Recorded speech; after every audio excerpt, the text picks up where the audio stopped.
Welcome to Stars and Swords. I'm Alistair Stevens. This week in our 18th session on J.R.R. Tolkien's Silmarillion, we're going to conclude finally the story of Beren and Lúthien. Then we're going to begin the next chapter and conclude again the story of Beren and Lúthien. And then we're finally going to get to the Nirnaeth Arnodiad, the Battle of Unnumbered Tears. And perhaps most importantly, because I know we've all been wondering at home, we're finally going to get to the phrase which is, as of right now, the number one candidate to become my first Tolkien tattoo. I wonder if you can guess in advance which phrase it will be. It might not be the one that you're thinking of. Before we get started, a quick word of warning, I say precipitously as the thunder rolls outside. We are currently having some extreme spring weather here in the great state of Oklahoma, and my internet connection has flickered once or twice already today. So if I just disappear in the middle of the live session, and this will only be relevant to those of you who are joining me for the live session this week, if I disappear in the middle of the live session, then my apologies. I will edit something together to try and make a podcast out of this entire endeavor. If you're listening to the podcast version of this, don't worry, that work has already been done, if indeed it was necessary. Previously then, we saw Thingol dispatch Beren, son of Barahir of the House of Beor, to fetch a Silmaril. He goes to Nargothrond for help. He visits with Finrod Felgund, who keeps his promise to Beren's father, that aforementioned Barahir. They head out while Codafin and Caranthir, sons of Feanor, plot mischief. Beren and Finrod are captured by Sauron and imprisoned upon the Isle of the Werewolves.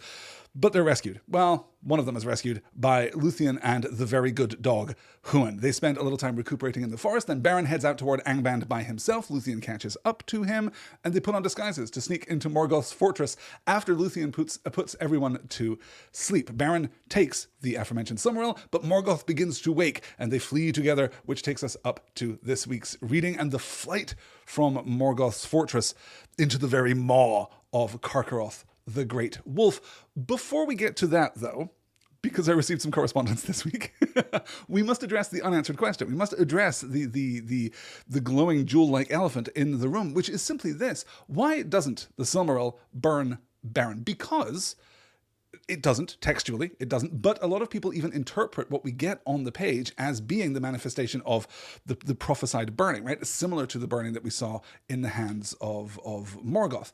Let's take a look at a slide here where I have pulled together a couple of passages, one from chapter 7, which is the actual hallowing of the Silmaril, and one from earlier in this chapter, chapter 19 from last week's reading. All who dwelt in Aman were filled with wonder and delight at the work of Feanor, and Varda hallowed the Silmarils, so that thereafter no mortal flesh, nor hands unclean, nor anything of evil will might touch them, but it was scorched and withered. And Maedhros foretold that the fates of Arda, earth, sea, and air lay locked within them. The heart of Feanor was fast bound to these things that he himself had made.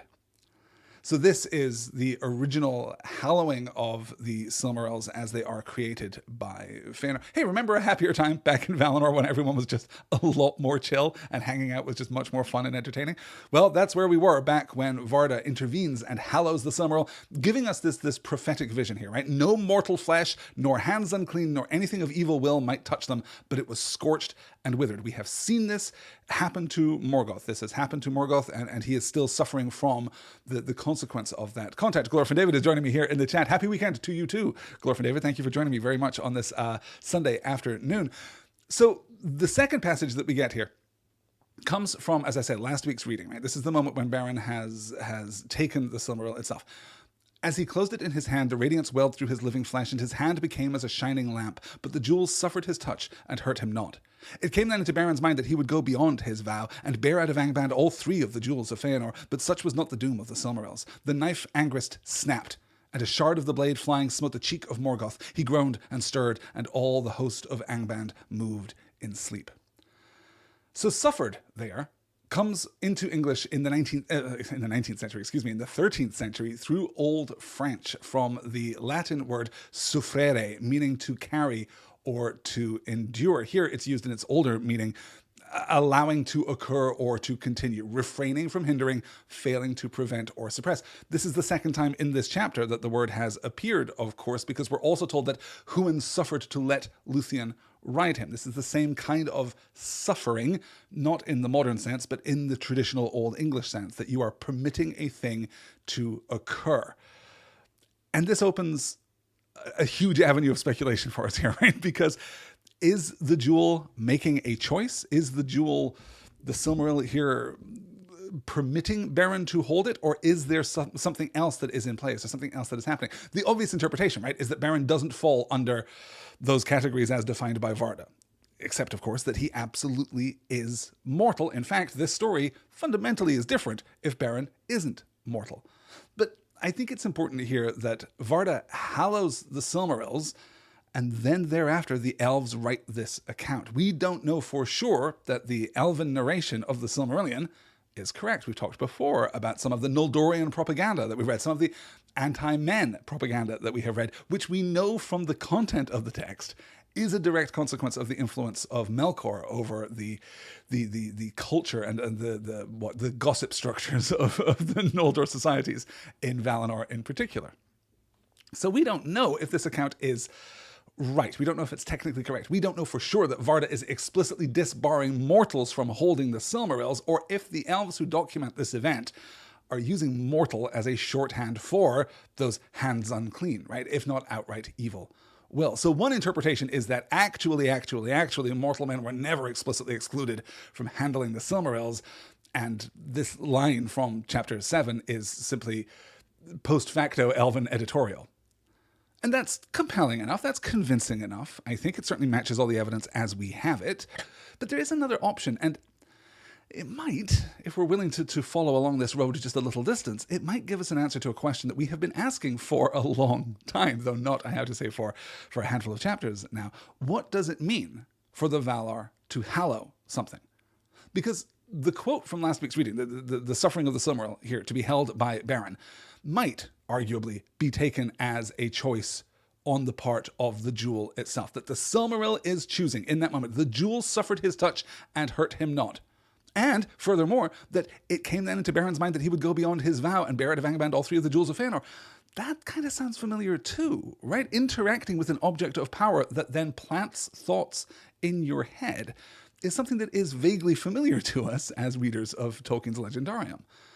This is not to suggest that the Silmaril is alive exactly, or that it has a personality in a recognizable sense, but we have seen exactly these types of objects possess an ability to make choices and to influence those around them, to change their circumstances. And let us not be coy, I'm talking most powerfully, most compellingly, of course, about the One Ring. And unlike the Silmarils, we get a super clear sense of how the One Ring gets its power. Sauron pours his own power into it. Is there then a similar kind of power in the Silmarils? And if there is this what we are talking about when we discuss the Valar hallowing things, hallowing the lamps that are hallowed by Manwë, or the lands and the seas of Valinor, which are also described as being hallowed in that first chapter? Zelahar, right, the mound upon which grew Laurelin and Telperion, that is hallowed by Yavanna and then brings forth the trees. Manwë hallows the flower and the fruit of those trees, which are turned into the sun and the moon, and then he sends them out. And we're told at the beginning of this chapter that Melian herself hallowed the waters of Tarn Iluin in Dorthonion, where Barahir and his men had their camp. These are the primary examples of the Valar, and in one case, Melian the Maya, hallowing things in the course of the Silmarillion. So all of this might suggest to us that actually there's only one kind of interactive power that the Valar possess, and I'm taking Valar here in its broadest possible span, including Melkor, including Morgoth, right? The only kind of power that they have is to put themselves forth, is to imbue an object with their own being, and thus tie that being, that object in some sense to themselves. This may well be why these great works of creation cannot be replicated. I talked months ago, it feels like at this point, right? Here we are in session 17, session 18 of the series. I talked a long time ago about why Telperion and Laurelin cannot be recreated, that there are some things that just cannot be redone. And we talked about the fact that the trees themselves are not hallowed, but it had somehow kind of escaped my notice that Zelahar is explicitly hallowed, and that perhaps that is the root of Yavanna's casting into these trees her own power. I find it fascinating that in this moment in which the Silmaril might be read to make a choice, and certainly might be read to extend an influence over Beren's mind, right? It came then into Beren's mind that he would go beyond his vow and bear to Angband all three of the jewels of Fëanor. that could well be the influence of the Silmaril in exactly the same way as we have seen so many times the influence of the ring in The Lord of the Rings. So this might be the kind of functional apparatus of the Valar. This might be the means by which the Valar imbue those things in the world which are most precious to them or most significant to them or most important objectively with their own power. Is this hallowing might be the pouring in of their spirit in the same way as we might speculate that the eagles of Manwë are hallowed. If you have thoughts on this, please do get in touch and let me know. starsandswordspod@gmail.com. The other side of this, I pulled out that note about Melian hallowing the waters of Tarn Iluin, right? This is the place in Dorthonion where Barahir and his merry band of outlaws kind of conduct their guerrilla war against Morgoth prior to all the terrible things that we read about in last week's reading. And it's interesting to think about Melian hallowing those waters because presumably Beren drank of those waters while they were living there, right? They lived there for years. They camped there for years. And presumably Beren drank of those waters. And I wonder if there is an interaction that we can see or something that we can speculate about that the hallowing of those waters and the ability of Beren to effortlessly pass through the girdle of Melian into Doriath proper as being connected, as being perhaps one and the same.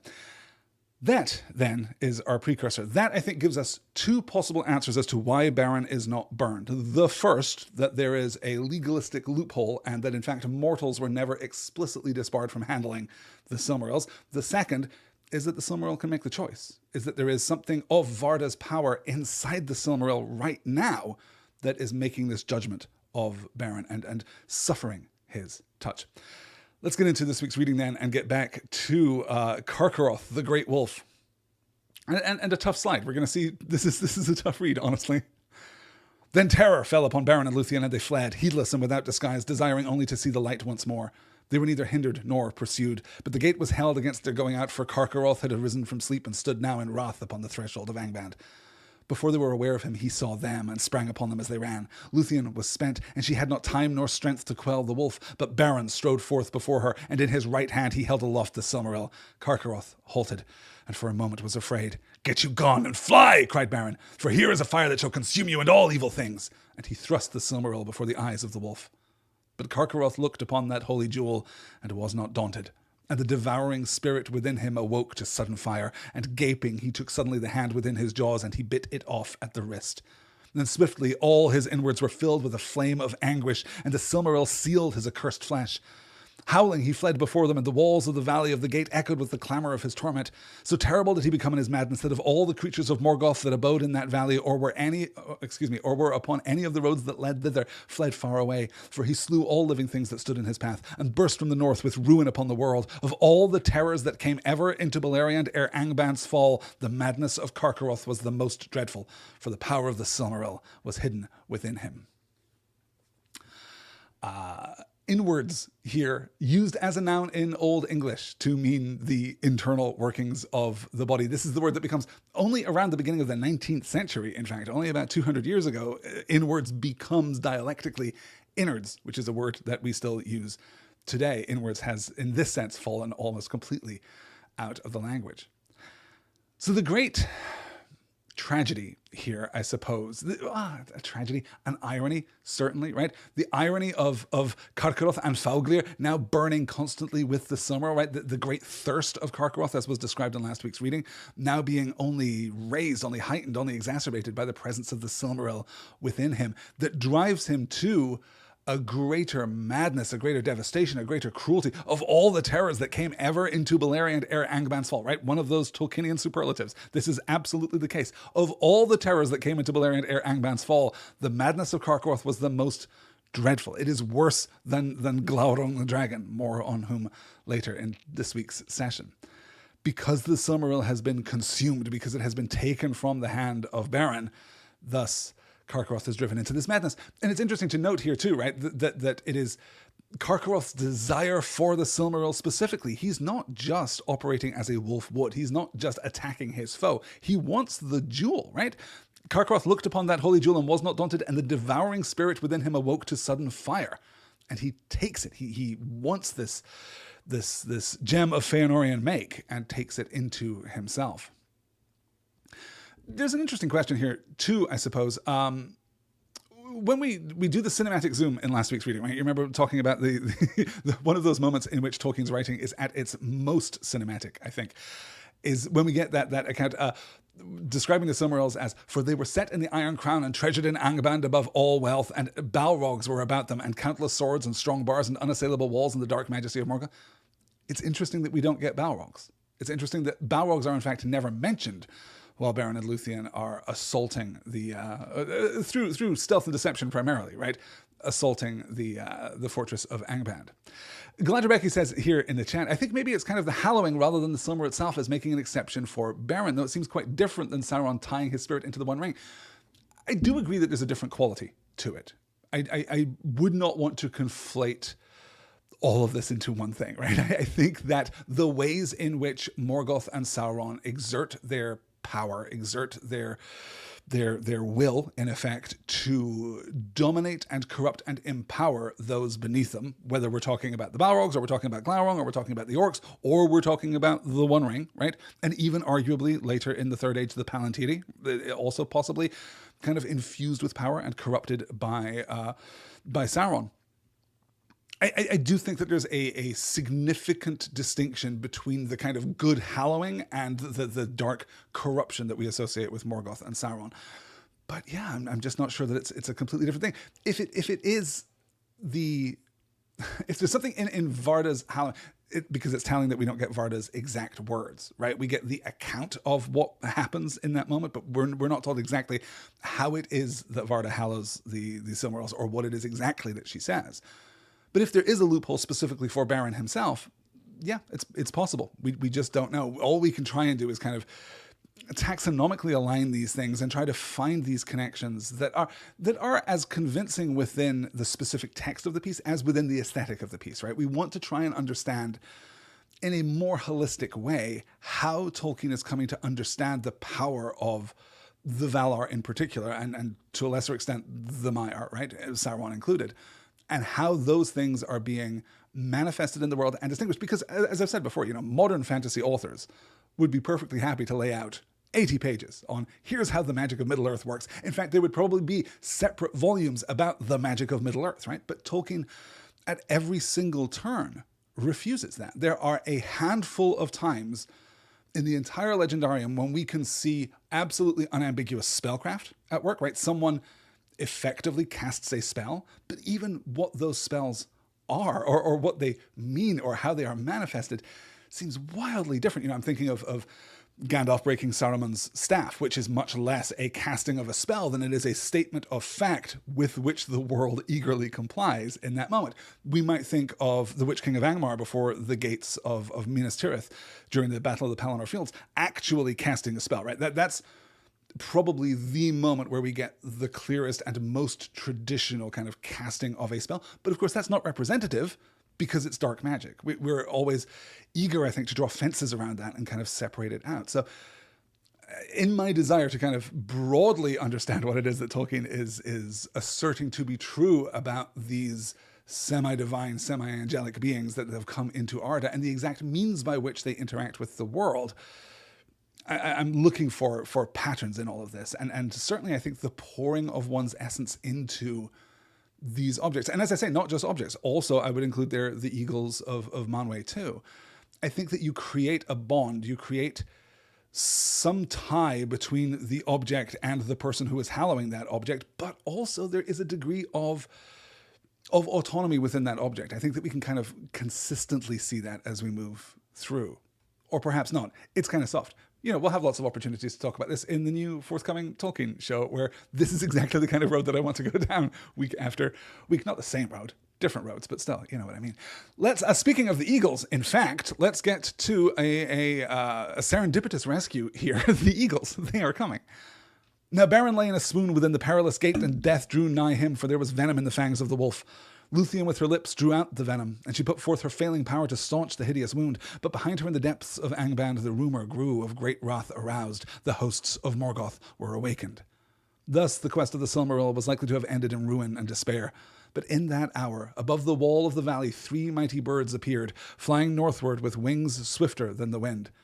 Among all birds and beasts their wandering and need of Beren, amid all birds and beasts the wandering and need of Beren had been noised, and Huan himself had bidden all things watch that they might bring him aid. High above the realm of Morgoth, Thorondor and his vassals soared, and seeing now the madness of the wolf and Beren's fall, they came swiftly down, even as the powers of Angband were released from the toils of sleep. Then they lifted up Lúthien and Beren from the earth and bore them aloft into the clouds. Below them suddenly thunder rolled, lightnings leaped upward, and the mountains quaked. Fire and smoke belched forth from Thangordrim, and flaming bolts were hurled far abroad, falling ruinous upon the lands. And the Noldor in Hithlam trembled.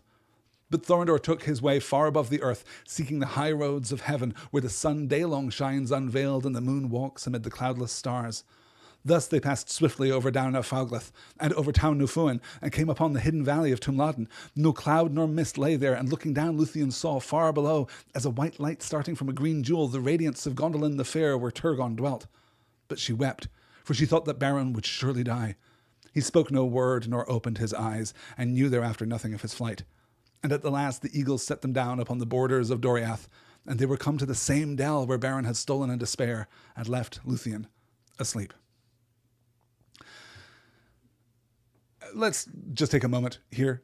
There are lots of other pieces of evidence, but this passage is, among many other things, the most compelling silver bullet in the argument about whether or not the Balrogs have wings / can fly, or Glaurung the dragon has wings / can fly. It seems clear, since Tumladen and Gondolin are clearly visible from the air, that Morgoth has no creatures in his service which can fly. Otherwise, surely Turgon's secret city would have been revealed in mere moments. Glorfin David's calling it Eagles ex machina. I mean, literally, right? I guess what?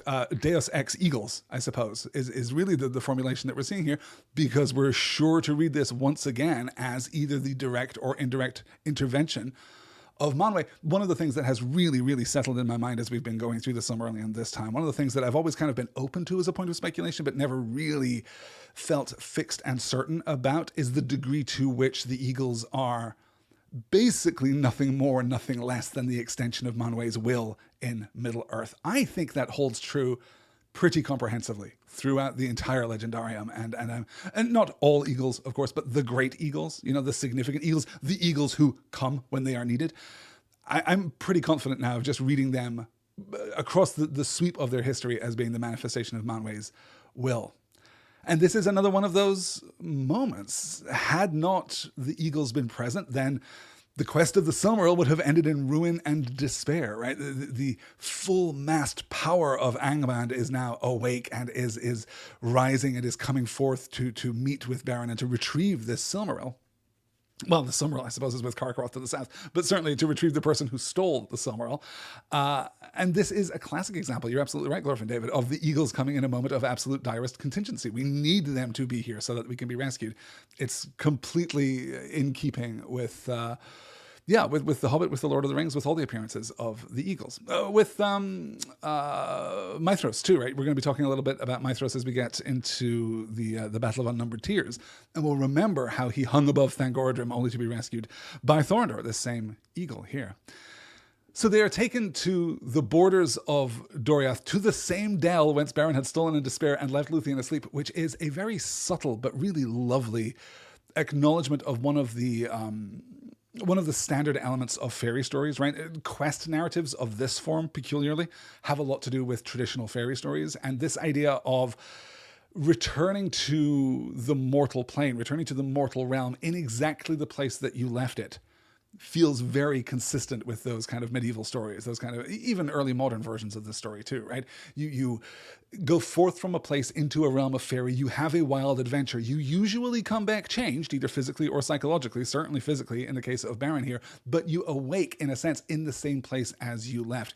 It is possible to encapsulate the entire flight to Angband, the taking of the Silmaril, and then the rescue by the eagles, as being almost like a dream narrative, which is not to suggest for a moment that it didn't really literally happen within the Legendarium. I'm sure that it did. But Tolkien here, I think, is playing with some of those conventions of fairy stories in that way. Yeah. So we are now back in Doriath, and Beren has one hand. Beren one-handed. Let's move on here. There the eagles laid her at Beren's side and returned to the peaks of Chrysae Grim and their high eyries. But Huan came to her, and together they tended Beren, even as before when she healed him of the wound that Curufin gave to him. But this wound was fell and poisonous. Long Beren lay, and his spirit wandered upon the dark borders of death, knowing ever an anguish that pursued him from dream to dream. Then suddenly, when her hope was almost spent, he woke again and looked up, seeing leaves against the sky, and he heard beneath the leaves, singing soft and slow beside him, Lúthien Tinuvial. And it was spring again. Thereafter, Beren was named Archamion, which is one-handed, and suffering was graven in his face. But at last he was drawn back to life by the love of Lúthien, and he arose, and together they walked in the woods once more. And they did not hasten from that place, for it seemed fair to them. Lúthien indeed was willing to wander in the wild without returning, forgetting house and people and all the glory of the elf kingdoms, and for a time Beren was content. But he could not for long forget his oath to return to Maedhros, nor would he withhold Lúthien from Thingol forever, for he held by the law of man, deeming it perilous to set at naught the will of the Father save at the last need. And it seemed also to him unfit that one so royal and fair as Lúthien should live always in the woods, as the rude hunters among men, without home or honour or the fair things which are the delight of the queens of the Eldalie.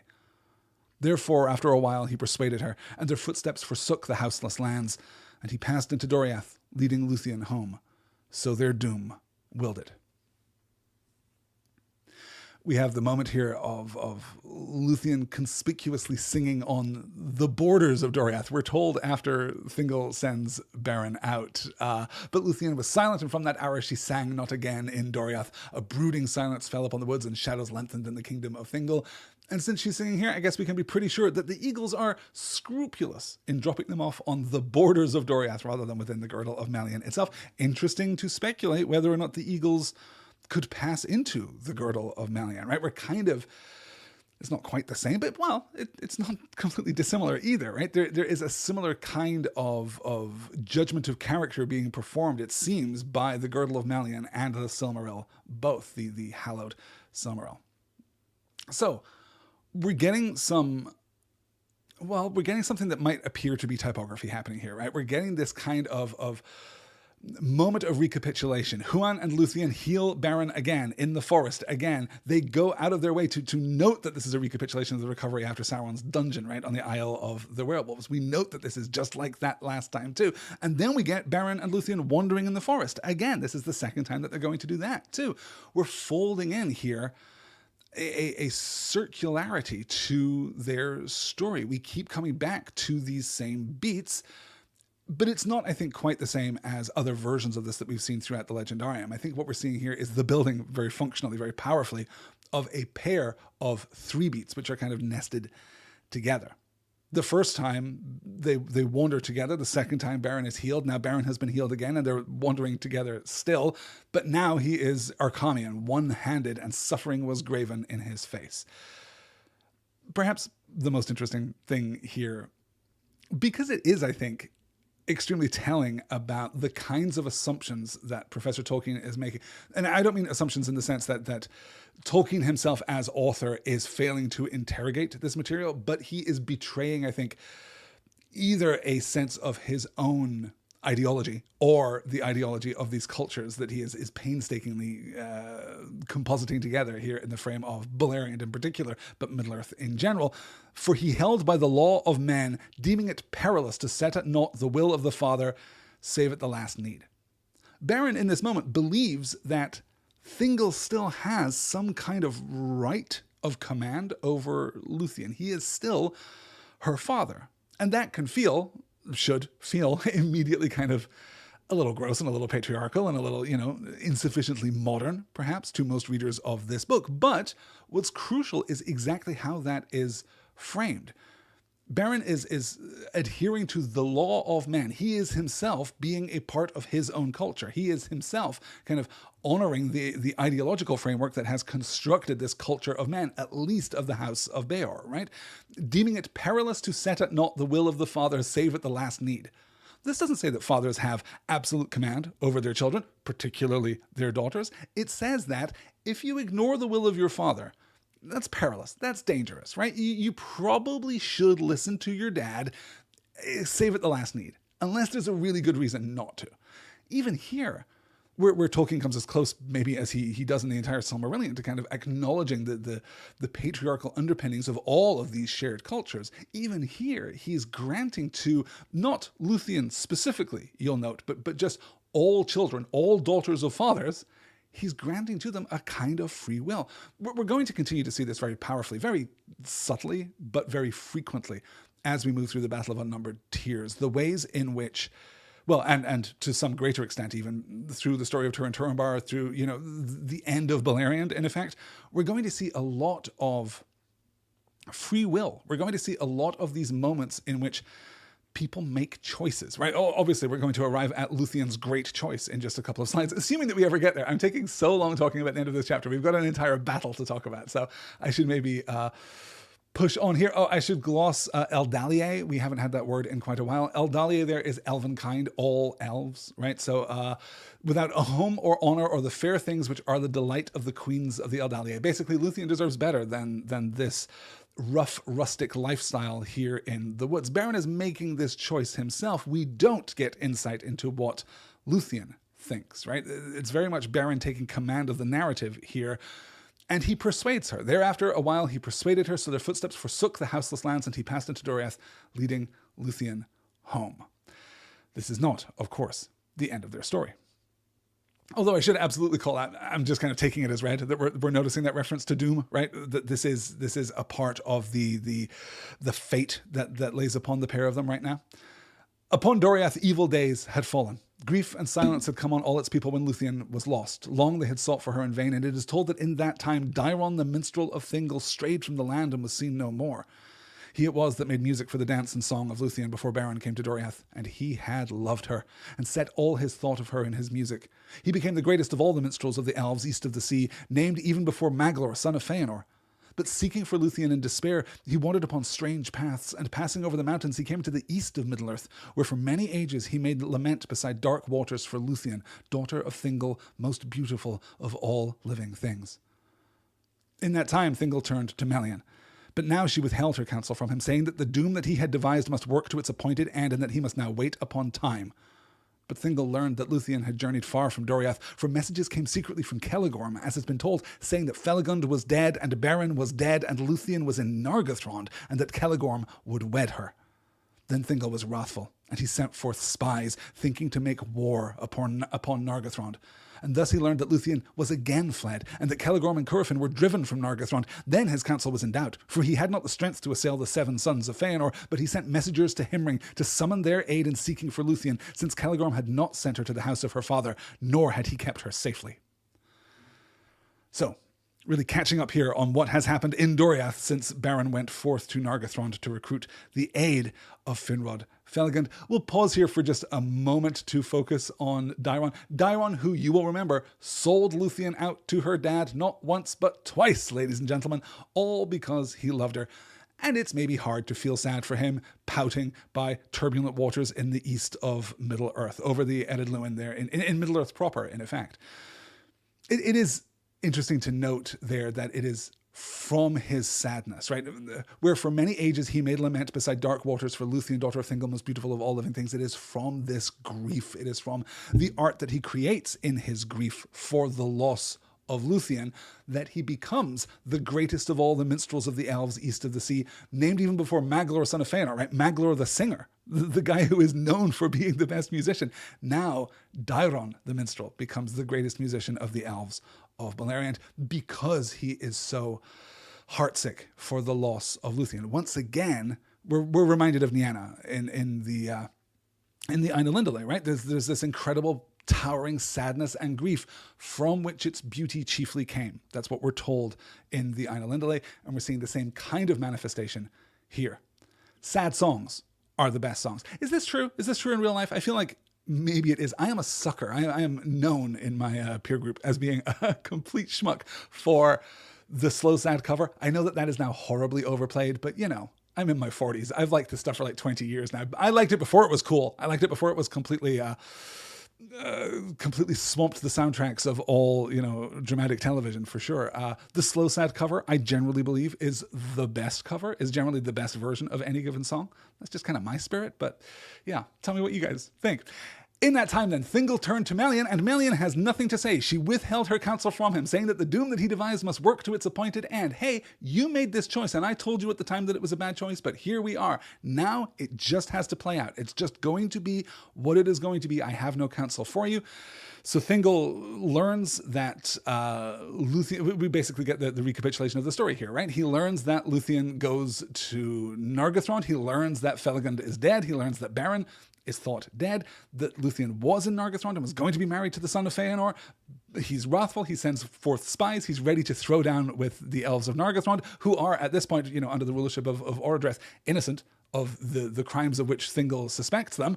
But he learns worse that Celegorm and Curufin were driven from Nargothrond, and Lúthien is just gone. He does not at this moment believe that she is necessarily with Beren, because he believes that Beren also is dead.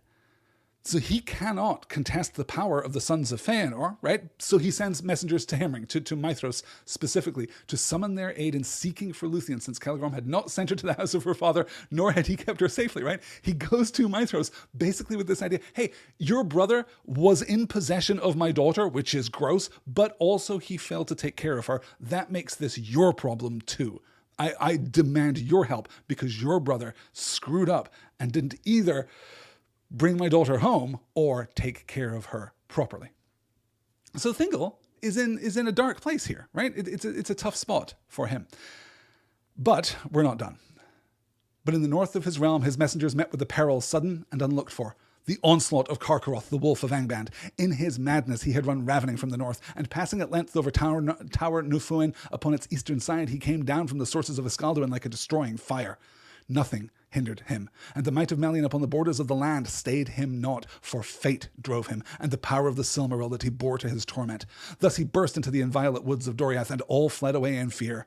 Alone of the messengers, Maeglin, chief captain of the king, escaped, and he brought the dread tidings to Thingol.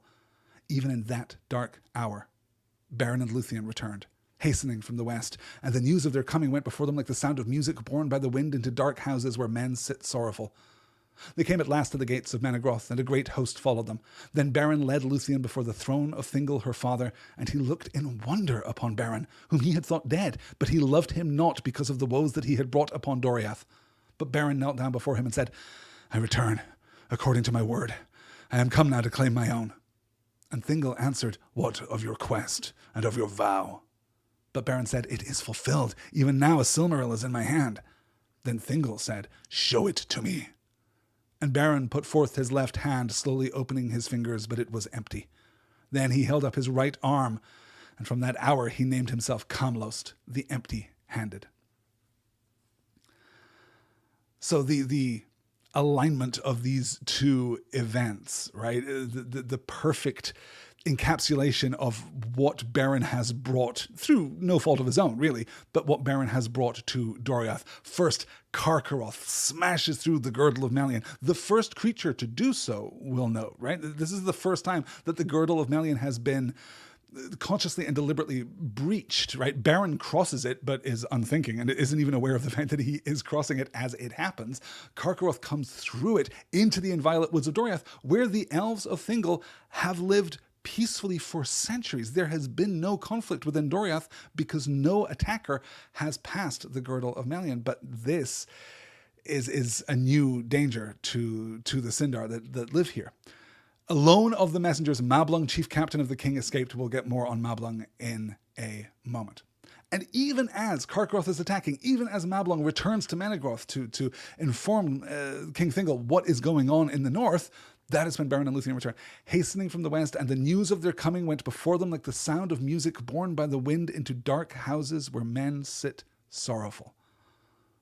One of my absolute favorite uses of language in this entire story, because it's one of those wonderful idiomatic turns of phrase that Tolkien likes to use, that Tolkien falls back upon from time to time, which is both enormously poetic. It's enormously metaphorically powerful, but it's also kind of literally true, right? It's also, because you can imagine as they're coming from the west to the east, to Maeglin itself, the news of their coming went before them like the sound of music borne by the wind into dark houses where men sit sorrowful. That's kind of exactly what is happening. The music of the gossip of their return, right? You can imagine like the sound of the crowd, this great host that is following them. You can imagine the sound of all of this excitement, this joy that is accompanying the return of Lúthien to Nuviel, right? The princess of Doriath, the sole child of Thingol and Melian.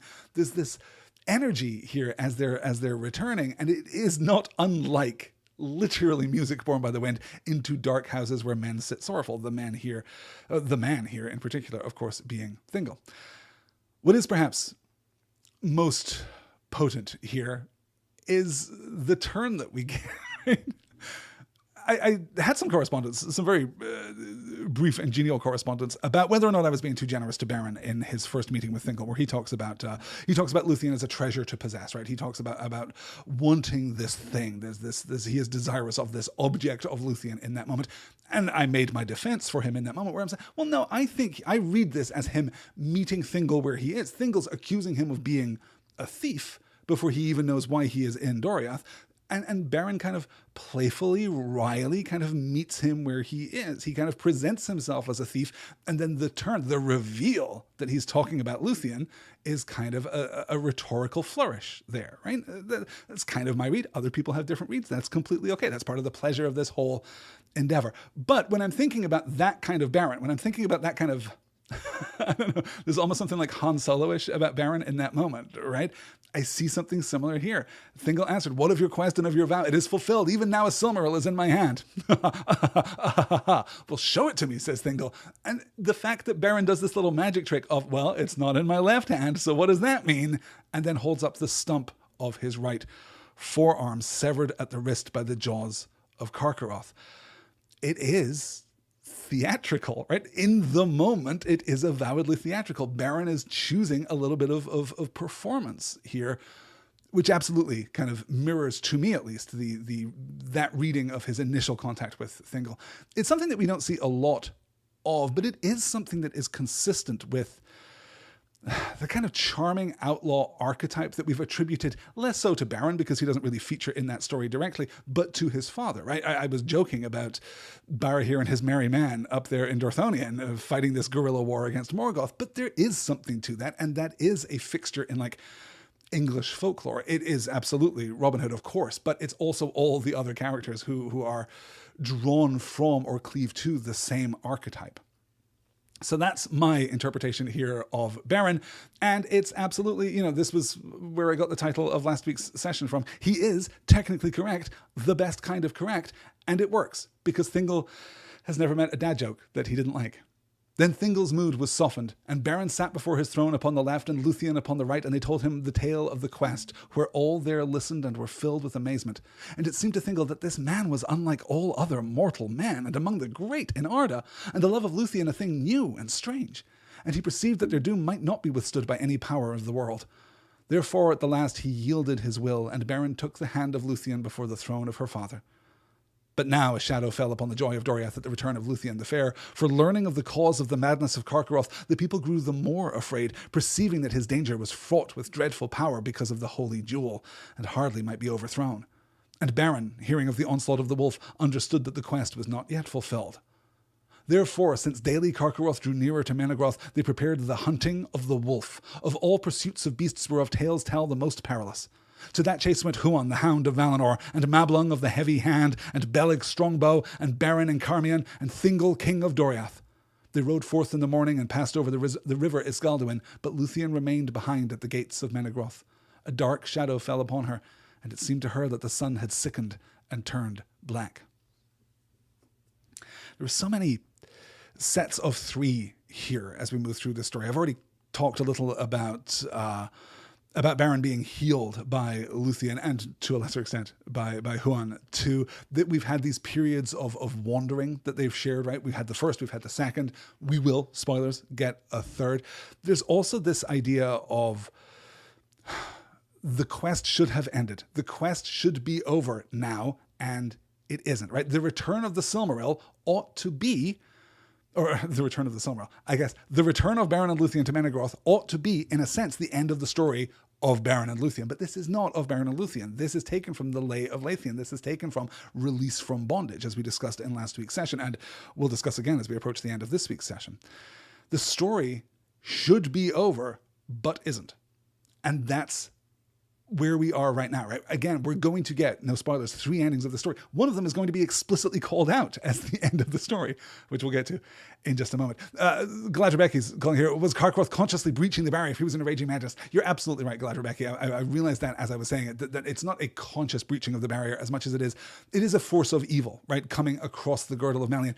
The distinction I should have drawn there more carefully is that Beren is at the very least not a direct threat to Doriath, right? So he's he should be excluded. Remember that the girdle of Melian ought to keep men out of Doriath. That's Melian specifically calls out, well, one is going to come in regardless because of the doom that is laid upon him. It's not that the girdle itself is insufficient. It's that Beren is in this instance special. There's a greater force at work here. And clearly there's a greater force in Karkaroth too, between Karkaroth and the Silmaril that is driving him forth. Yeah. So we have this great moment of joy. This guy, Thingol, honestly, right? It seemed to Thingol that this man was unlike all other mortal men.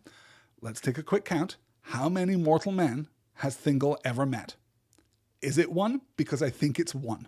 I think there's one dude, and I think that it's Beren. But still, he's learning to face his prejudice, right? Thingol, a story, if you will, of pride and of prejudice. Thingol he's shifting in his judgment here, right? Firstly, this man is unlike all other mortal men.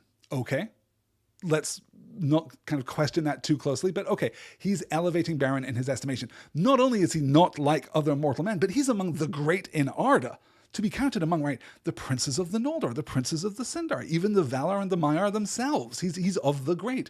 And the love of Lúthien is a thing new and strange. He sees something unique in this. And let us remember, again, because it's so easy to just kind of be exhausted by Thingol at this point in the story, let us remember that Thingol, of all the creatures of Arda, of all the children of Ilúvatar, Thingol is the one who has experienced the closest thing to Beren and Lúthien, right? His enchantment by Melian back in the forest of Nan Elmoth, the 200 years that he spent just gazing at her, that is the closest thing to Beren and Lúthien. It's certainly the most active and direct precursor to Beren and Lúthien. So even he, seeing the love between Lúthien and Beren, recognizes this as something new and strange. And more importantly, so he has these 3 revelations, right? Beren's not like other men. Beren's actually pretty great. Wow, Lúthien really loves Beren and he really loves her. What is the conclusion that he draws from these 3 realizations? That their doom might not be withstood by any power of the world. That what is happening to... That Thingol has just been relegated to a side character in this story, right? The thing about Beren and Lúthien, main character energy. This is their story. And nobody is going to be able to turn the path of this narrative aside. Therefore, at the last, he yielded his will. And I love that therefore. I love that Tolkien is kind of tying his change of heart into his understanding. Oh, there's nothing I can do to fight this? Okay, well, I'm going to get on board. That's my strategy here. And Beren takes the hand of Lúthien before the throne of her father. But Karkaroth is drawing closer by the day to Menegroth, cannot be withheld, cannot be stopped in his path of destruction through Doriath.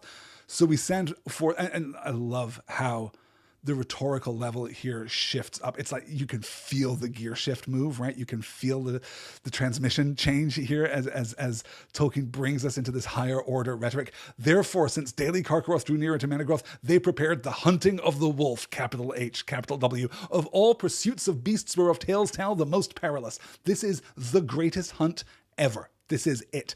To that chase went, and then we get the formal titles of each of these characters. Huan, the Hound of Valinor, Mablung of the Heavy Hand, and Beleg Strongbow, and Beren Erkamian, and Thingol, King of Doriath.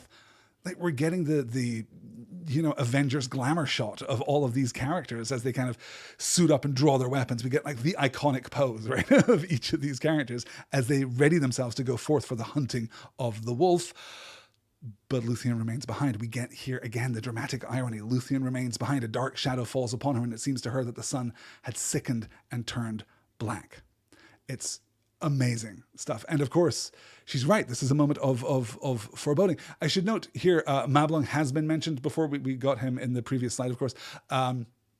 He is the other guy who originally went to the Feast of Reuniting with of all people, Daeron the Minstrel, right? When the Noldor are gathered together with the Sindar to kind of unify the new elves of Beleriand.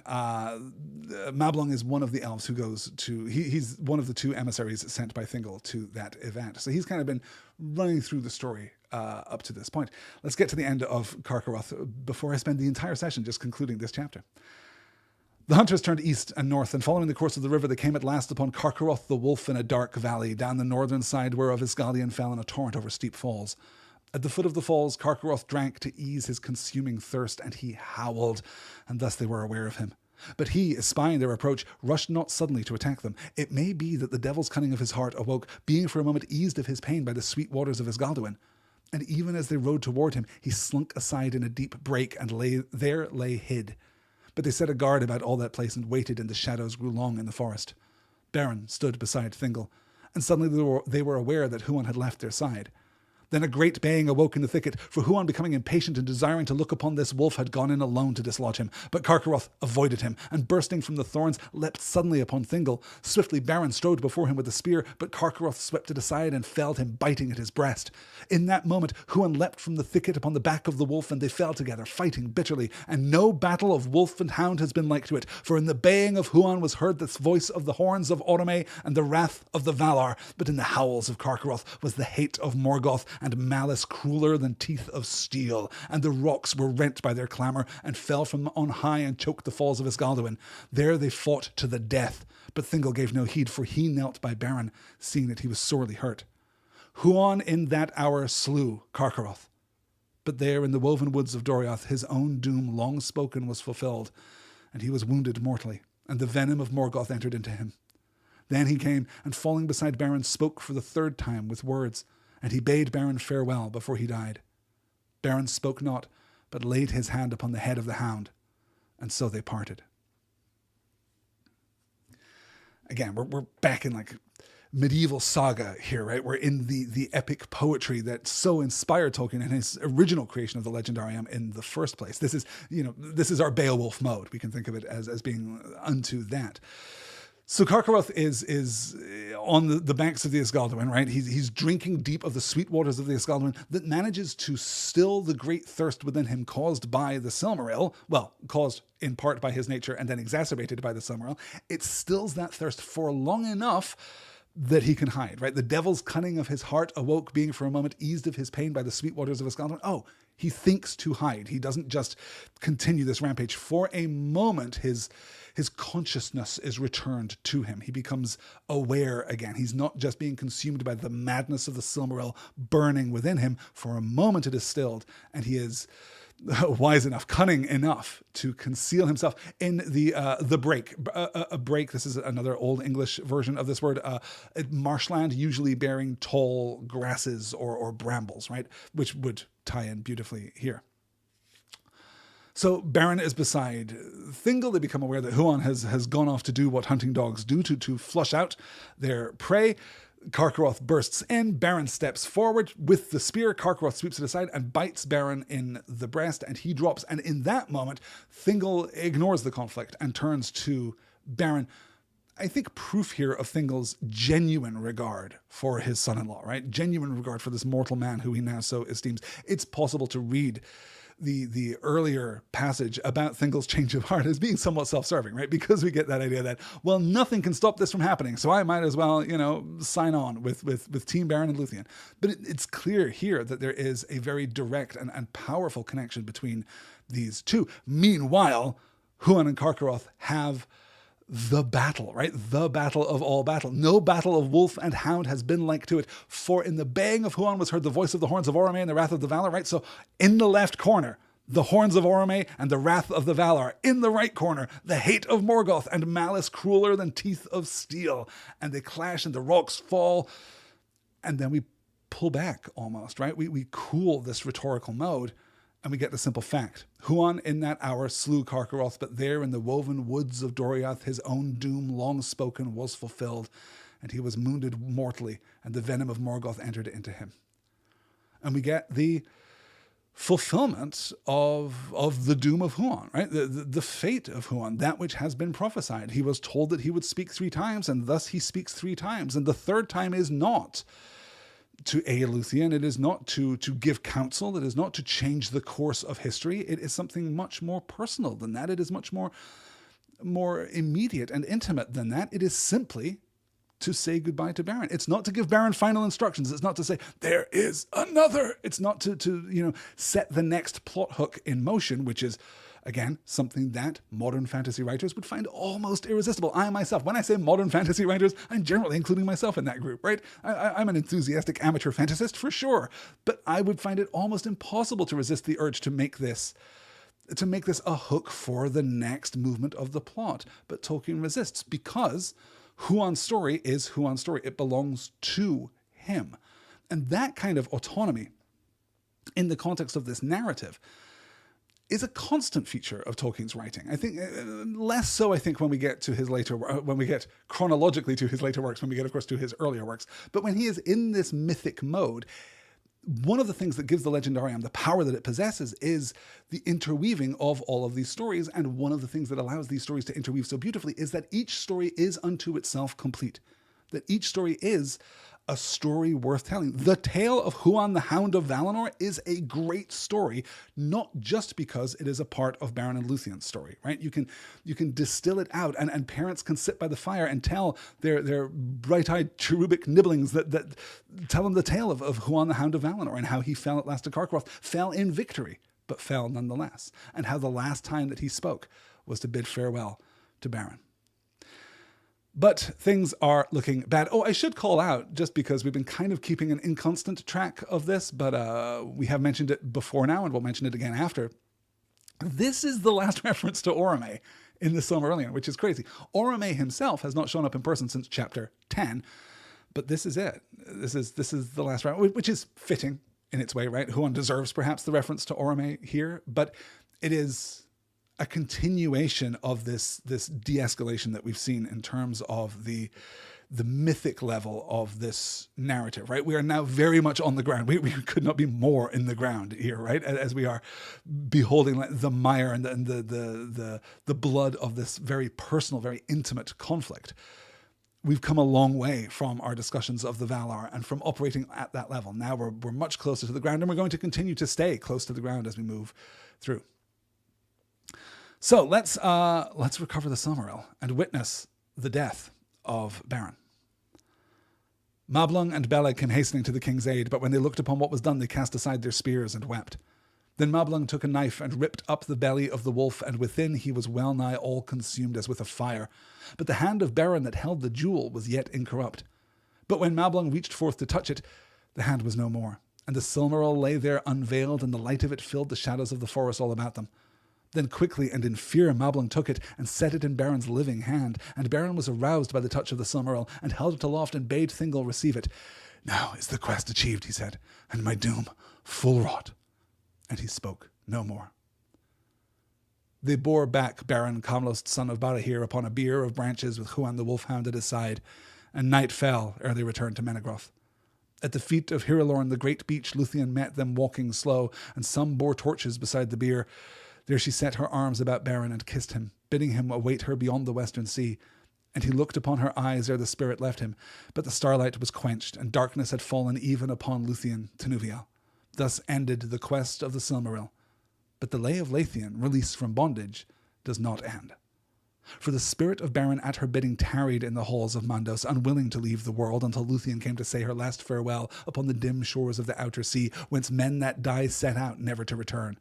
That the spirit of Lúthien fell down in darkness, and at the last it fled, and her body lay like a flower that is suddenly cut off and lies for a while unwithered on the grass. Then a winter, as it were the hoar age of mortal man, fell upon Thingol. But Lúthien came to the halls of Maedhros, where are the appointed places of the Aldaliae, beyond the mansions of the west upon the confines of the world. There those that wait sit in the shadow of their thought. But her beauty was more than their beauty. and her sorrow deeper than their sorrows, and she knelt before Maedhros and sang to him. The death of Beren Kamlost. He fulfills his bargain, right? An important thing. Good people keep their promises. Good people fulfill their oaths, unless their oaths are badly taken. But, we'll talk a little more about the Sons of Feanor in the chapters to come. He surrenders the Silmaril to Thingol, then is carried back. He lives just long enough to see again Lúthien, right? He looked upon her eyes ere the spirit left him, but the starlight was quenched and darkness had fallen even upon Lúthien Tenuvial. That is the moment of Beren's death. And we get, as I foreshadowed a couple of slides ago, we get the acknowledgement, and that's the end of the story. The Silmaril is the quest of the Silmaril is over, but the Lay of Lúthien, released from bondage, does not. And of course we're thinking of Sam, right? Of course we're thinking of this understanding that the great stories never really end. They just flow into the next story and they continue on, or at least that they are all a part of the one great story that is the story of the world from the beginning to its final end. So this story continues. We get our second kind of semicolon here in the narrative. The story does not end. The spirit of Beren at her bidding tarried in the halls of Maedhros. And this is our first acknowledgement that the spirits of men do or can go to the halls of Maedhros. They appear to be separate from the Eldalia. They linger there for a while, right? They go there before they depart upon the dim shores of the outer sea. And we have to remember at this point, because we're so close to, a kind of, we've got the sun now, we've got the moon now, we're so close to a functional kind of third age understanding of the shape of Middle-earth, right? It's easy to forget the cosmology of Arda at this point, the actual literal geography of Arda at this point, the framing of the world itself. But Arda is still, at this point in history, flat. There is still the encircling sea, the dark waters of the encircling sea that curve around the western side of Aman, come north of the Helcaraxa, all the way around the north side of Middle-earth, around the east of the eastern lands that loop all the way around the south too. That encircling sea pours endlessly into the night, into the void, far beyond where any child of Ilúvatar, at least in physical form, has thus far traveled. And that is the fate of man. That is what men do. They literally depart from Arda, whence men that die set out never to return, is what we're told. But the spirit of Lúthien, so she begs him, wait in the halls of Maedhros. I will be there. And she falls in that moment, right? As she is struck, the starlight was quenched and darkness had fallen, even upon Lúthien Tenuvial. She drops in that moment. The spirit of Lúthien fell down into darkness, and at the last it fled, and her body lay like a flower that is suddenly cut off and lies for a while unwithered on the grass. She is pulling a Muriel Cinderay here, right? She is choosing to depart her body, separating Fea and Hroa and going early to the halls of Maedhros, a thing that elves can absolutely do. And in that moment, this great winter falls on King Thingol. Then a winter, as it were, the hoar age of mortal men, right? The frosty age. He literally turns white. He literally, it's really easy to think about certain events in the Riddermark in thousands of years' time. Right? It's easy to think of Theoden King in this moment, and the fell influence of Wormtongue kind of turning him white and aged, but that for different reasons, right? Not completely different reasons, because one of the things that Wormtongue is doing to Theoden King is kind of robbing him of his hope, robbing him of his joy, of his belief in the world. He's kind of driving him into this aged hopelessness, and that kind of is what happens to Thingol in this moment. But we pull away then and follow Lúthien. Lúthien comes to the halls of Maedhros. Where are the appointed places of the Eldalia? Beyond the mansions of the west, upon the confines of the world, right? We've talked before about each Valar having like their own personal land, their grounds, their mansions, as it's described more than once. But also this includes the halls of Niana. This includes the gardens of Lórien, right? Also, though, the halls of Maedhros. And she kneels before Maedhros and sings to him. And this is the moment in the entire story of Beren and Lúthien that is perhaps the most significant, the most important. The song of Lúthien before Maedhros was the song most fair that ever in words was woven, and the song most sorrowful that ever the world shall hear. Unchanged, imperishable, it is sung still in Valinor beyond the hearing of the world, and listening, the Valar are grieved. For Lúthien wove two themes of words, of the sorrow of the Eldar and the grief of man, of the two kindreds that were made by Ilúvatar to dwell in Arda, the kingdom of earth amid the innumerable stars. And as she knelt before him, her tears fell upon his feet like rain upon the stones. And Maedhros was moved to pity, who never before was so moved, nor has been since. Therefore he summoned Beren, and even as Lúthien had spoken in the hour of his death, they met again beyond the western sea. But Maedhros had no power to withhold the spirits of men that were dead within the confines of the world after their time of waiting, nor could he change the fates of the children of Ilúvatar.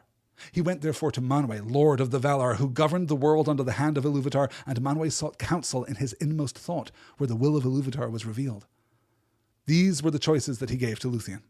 Because of her labours and her sorrow, she should be released from Maedhros and go to Valimar, there to dwell until the world's end among the Valar, forgetting all griefs that her life had known. Thither Beren could not come, for it was not permitted to the Valar to withhold death from him, which is the gift of Ilúvatar to man. But the other choice was this, that she might return to Middle-earth and take with her Beren, there to dwell again, but without certitude of life or joy. Then she would become mortal, and subject to a second death, even as he, and ere long she would leave the world forever, and her beauty become only a memory in song. So, this is the moment. This is it. This is why we tell the tale of Beren and Lúthien, because this moment of beauty, this moment of beauty springing forth from grief, is one of the great turning points in our understanding of Arda itself.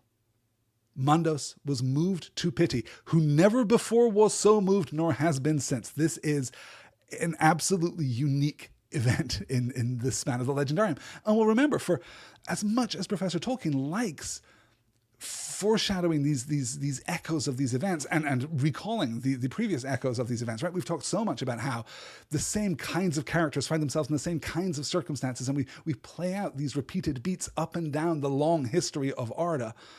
This is a unique moment. Nothing like this ever happens again. I mean, things like this happen again, but nothing of this magnitude. It does stand alone. Unchanged, imperishable, it is sung still in Valinor. Thousands of years later, it is still sung in Valinor, and listening the Valar are grieved. For Lúthien wove two themes of words, of the sorrow of the Eldar and the grief of men.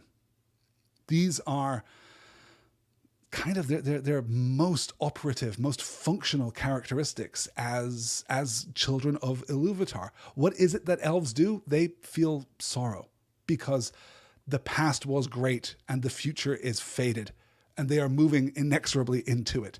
And for men, the grief, the constant loss, their short lives, and the ultimate removal of every single one of them from Arda as they pass to something else. I'm bouncing around a little bit, and I'm well aware of how much we still have ahead of us in this week's show, but I absolutely have to call this out, right? So Maedhros is moved to pity, but he cannot change the fates of the children of Ilúvatar, so he goes to Manwë, who communes with his internal voice of Ilúvatar, right? He remembers the song, just as he did way back in chapter 2 of Ale and Yavanna, when Yavanna goes to him and it's like, are the plants and animals of Arda just constantly going to be screwed over by the children of Ilúvatar and, these dwarves that my husband makes? And Manwë kind of goes into this reverie where he thinks of the music, but discovers new things within it, right? He has these new thoughts in response to the music, this way of kind of mystically meeting with the impression of Ilúvatar within the frame of Arda, and he finds here wisdom. And what is the wisdom? Well, he gives her a choice. It's absolutely about her free will. She needs to decide for herself. But we have to weigh these two options very carefully, because neither one is a punishment, right? Pity has already been granted. Pity has already been felt, right? Maedhros has been moved to pity. These two things that are being offered, there's not a good choice and a bad choice. It's not like there is a hope of something good happening to you now. They are trying to give her two good choices. The extension of Maedhros's heart, for want of a better phrase, is already complete. He has already felt the pity toward her. So this is the choice. You can go right now to Valimar in the Blessed Realm, right? That's the city of the Valar itself in Valinor. You can go there. You can live among the Valar, among those elves of the Calaquendi who didn't go back to Middle-earth, right? You can go and live there in eternal happiness, right? It is still the Blessed Realm. It is still basically perfect. The land and the seas have been hallowed, and it is protected from the depredations of Morgoth. That's one thing that you can do, but Beren cannot go there. Why can't Beren go there? Well, we have a strict no men policy. No. It's so much more beautiful than that. And the detail here is so significant. Thither Beren could not come, for it was not permitted to the Valar to withhold death from him, which is the gift of Ilúvatar to men. They cannot stop. They cannot undo the most sacred gift of Ilúvatar. They cannot prevent Beren from receiving this gift of God, the gift of death. And you know, we could spend an hour, easily several hours, probably talking about exactly how that gift of death is operative, right? Particularly for Tolkien in his faith, in his real world faith, being taught that death is the punishment for sin, that death is the consequence of sin, that death is never intended to be the natural order of the world, that rather it is brought about by the flaws in the system. It is brought about by, you know, the marring of the real world in much the same way as Arda is marred. But here he deliberately reframes it. We can forget, I think, particularly critical readings of Tolkien can forget what a sophisticated theologian he was, what a sophisticated thinker he was in matters of his faith. And I'm just struck constantly by the positioning here of death as the great gift of Ilúvatar to men. So if that's not attractive to you, Lúthien, if living perfectly forever doesn't sound like fun, if that doesn't sound like a good deal, there is this other step. The other choice was this, that she might return to Middle-earth and take with her Beren there to dwell again, but without certitude of life or joy. Then she would become mortal and subject to a second death, even as he, and ere long she would leave the world forever, and her beauty become only a memory in song. You can go back, you can live. It's important that we read this carefully, I suppose. She's not becoming a man. She's not becoming human. She is still an elf, right?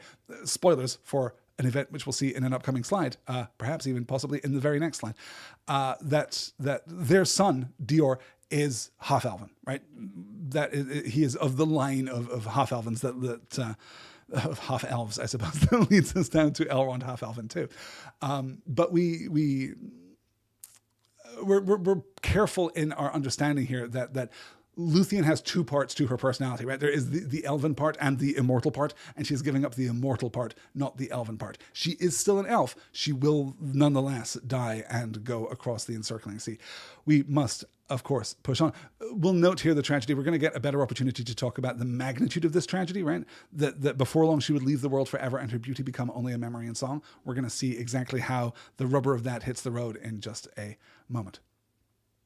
This doom she chose, forsaking the blessed realm and putting aside all claim to kinship, with those that dwell there. That thus whatever grief might lie in wait, the fates of Beren and Lúthien might be joined, and their paths lead together beyond the confines of the world. So it was that alone of the Eldalier she had died indeed, and left the world long ago. Yet in her choice the two kindreds have been joined, and she is the forerunner of many in whom the Eldar see yet, though all the world is changed, the likeness of Lúthien the beloved, whom they have lost. And that is the end of chapter 19 of the Silmarillion, the story of Beren and Lúthien. Note our kind of temporal positioning here. There's a really nice flourish here acknowledging the textual frame of this piece. So it was that alone of the Eldalier, she has died indeed, right? This happened a long time ago, left the world long ago. We are, from the perspective of the writing of this document, very removed from the death of Lúthien Tenuvial. She left the world long ago, yet in her choice the two kindreds have been joined. This is ongoing. This is present tense. We are still seeing the consequence of this now. Though she died, her choice created a greater good. It created well, maybe not a singular greater beauty, but in its diaspora, in its variety, there is a greater good here. Yet in her choice, the two kindreds have been joined, and she is the forerunner of many in whom the Eldar see yet, though all the world is changed, the likeness of Lúthien the beloved, whom they have lost. Yes, they lost Lúthien, but because of this choice, great beauty also came.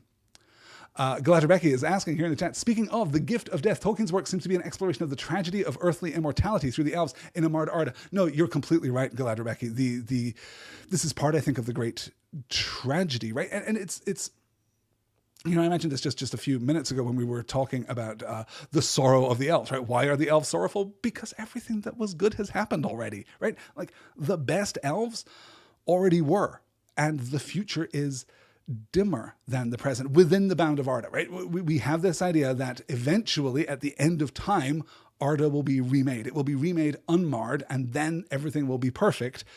But for now, within this span of experience, everything that is great and glorious is behind us. And in this way, Tolkien is kind of wrestling, I think, with his Catholic faith, certainly, right? But with his sense of the world as a man who was living in the early 20th century and his medievalist impulses, right? The prevailing belief during, Western European medieval history, right, through the Middle Ages in Western Europe, the prevailing belief was that the world used to be great and now it sucks and it's only getting worse. The idea that modernity brings improvement doesn't come around until the Renaissance. Really, it's not a pervasive idea until the Renaissance, until the Enlightenment. It doesn't have traction in the popular imaginary because the medieval period is looking back at the classical period, and they're seeing the heights of ancient Rome, and they're seeing the heights of ancient Greece and the heights of ancient Egypt, and they're revering these cultures that seem through the dim glass of history to be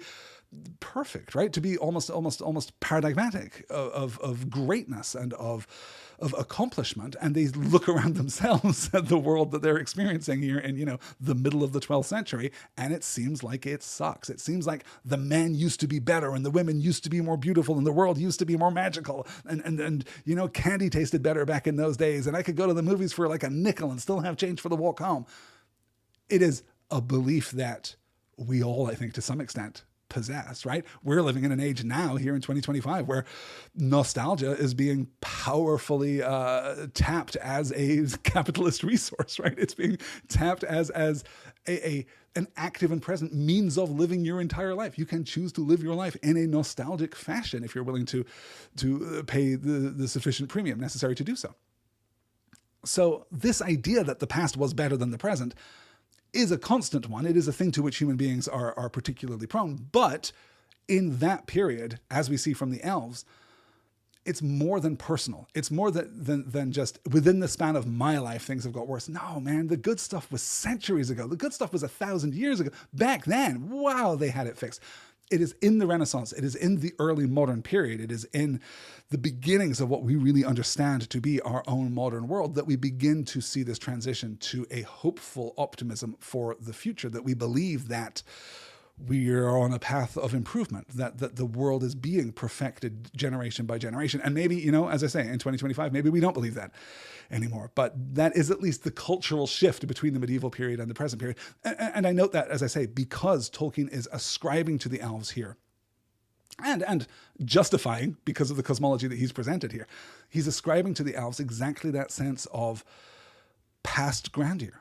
When we meet the elves of The Lord of the Rings, they are still further from the true light of Valinor. We'll have the opportunity to talk about what happens to Valinor and the remaking of the world in the chapters to come. Look at this. We are an hour and 15 minutes into this week's session, and I'm just now finishing up chapter 19. So let's get into chapter 20. And what better way of talking about the fifth battle, the Nirnaeth Arnodiad, than talking some more about Beren and Lúthien. That seems absolutely appropriate, right? It is said that Beren and Lúthien returned to the northern lands of Middle-earth and dwelt together for a time as living man and woman, and they took up again their mortal form in Doriath. Those that saw them were both glad and fearful, and Lúthien went to Maedhros and healed the winter of Thingol with the touch of her hand. But Maeglin looked in her eyes and read the doom that was written there, and turned away. For she knew that a parting beyond the end of the world had come between them, and no grief of loss has been heavier than the grief of Melian the Maya in that hour. Then Beren and Lúthien went forth alone, fearing neither thirst nor hunger, and they passed beyond the river Gallion into Assyriand, and dwelt there in Tol Gallan, the green isle in the midst of Adarant, until all tidings of them ceased. The elder afterwards called that country Dorfirn Iguinar, the land of the dead that live. And there was born J.R.R. the beautiful, who was after known as J.R.R, which is Thingol's heir. No mortal man spoke ever again with Beren, son of Barahir, and none saw Beren or Lúthien leave the world, or marked where at last their bodies lay. So this is the real end of the Beren and Lúthien story. I didn't even talk about why we end the story where we do, right? It's not a coincidence that we end the story where we do, with Lúthien making her choice. Why do we end the story there? Because it's still, for all that the chapter is entitled Of Beren and Lúthien, we're told in the introduction that it is the prose, the brief prose version of the Lay of Lúthien released from bondage. We end the story there because that is where she is released from her bondage. That is where she is separated from the tie of Arda and gets to have this experience that mortal men get too. So we pick up here. I have to, of course, talk about Melian here. So first we have the healing of the winter of Thingol, right? She touches her father, and the winter, the hoarfrost of age upon him is lifted immediately, and he's restored. But Melian looked in her eyes and read the doom that was written there and turned away, for she knew that a parting beyond the end of the world had come between them, and no grief of loss has been heavier than the grief of Melian the Maya in that hour. Which is a phenomenal thing to have at the beginning of a chapter that is going to see untold bloodshed, right? The battle of unnumbered tears is upon us, but we're focusing here on the very personal grief of Melian. And it's understandable, I think, that for elves, there is no real separation, right? There's no sense in which you are ever going to be permanently sundered from one another, right? You might die first and go off to the halls of Maedhros and await, but ultimately everyone that you love is going to show up there too, or you are going to be reborn back into the world, right? Finrod walks with his father in Valinor, so we are told, right? There's this continuity of experience. So what Melian is losing as her only daughter makes this choice to become mortal and ultimately to depart the world in a vanishingly small number of years, right? In the blink of an eye, she is going to depart the world. Beren and Lúthien are going to live for about another 30 years at this point, which takes Beren into his early 70s. So it's not like it's a brief life from the standards, by human standards, but it is an extremely brief life by the standards of the elves of Beleriand. So what Melian is facing here is the loss of, an infinitude, right? It's just an infinite amount of time with her daughter. Like all of the tomorrows that they were supposed to have, that they never contemplated for a moment they would not have, because even if something terrible happens, we're still going to meet in Valinor. We're still going to meet in the halls of Maedhros. We might be reborn into our bodies and come back to Middle-earth even. Who knows? We could do that. There is still an ongoing story. And that story has just been cut extremely short. And Melian realizes that in the moment. Thingol, crucially, of course, does not realize that, right? Thingol is lacking in wisdom. He falls into his despair when Lúthien's spirit departs her body because he's not thinking it through. He's not coming to this poised and balanced moment of understanding. He's not comprehending what the future that he still has with Lúthien looks like. It's not the end of their story. It's an interruption to their story. But still he falls into this winter of despair. Lúthien returns and heals him, but in so doing, wounds Melian. She feels the grief. No grief of loss has been heavier than the grief of Melian the Maya in that hour.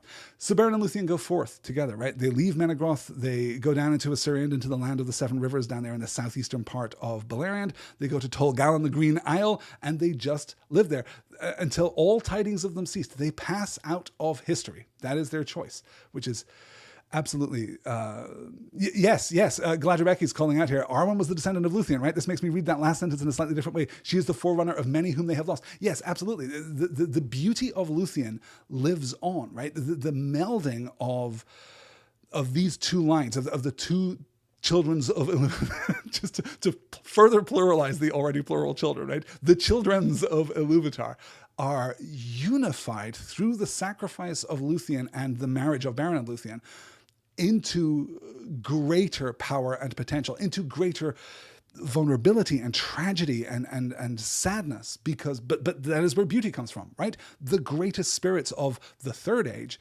are absolutely informed by the choices of Lúthien in this moment. Yeah, that's a really good pull, Gladrebecki. Thank you for that. So they go down to the land of the dead that live, the land of the walking dead here down in Asyrian. And there is born J.R.R. So literally translated, what's so interesting here is that this child is not gendered. I know I accidentally gendered him earlier, but he is male, and yet Dior Aranel the Beautiful, whom was after known as Dior Elchil, which is Thingol's heir. These are very literal here, right? Aranel means, first off, Dior itself glosses as successor. Just, that's his name. You're the next one. Aranel means elf king, and Elchil, his later name, is literally translated as heir to Elu, which I'm sure you will remember, is the other of Thingol's names, right? Technically, he is King Elu Thingol. So Dior has the most politically charged name in the entire book. And Dior, also known as the Fair, is clearly marked for a very plot relevant and politically charged future. Yeah, and we have this note too, kind of fulfilling what we spoke of. No mortal man ever spoke again with Beren, son of Beren here. You remember when we talked about this earlier when we were talking about the fact that the elves don't know what happens after men die, and the only man who has escaped it is Beren, but Beren never spoke to another mortal man after he had that experience, so nobody knows what it's like. Nobody gained any information about that. So let's pause here for a moment as we begin to pivot away from the story of Beren and Lúthien. This is actually it. This is actually the end of their story. We're going to move now into the accounting of the fifth great battle of Beleriand.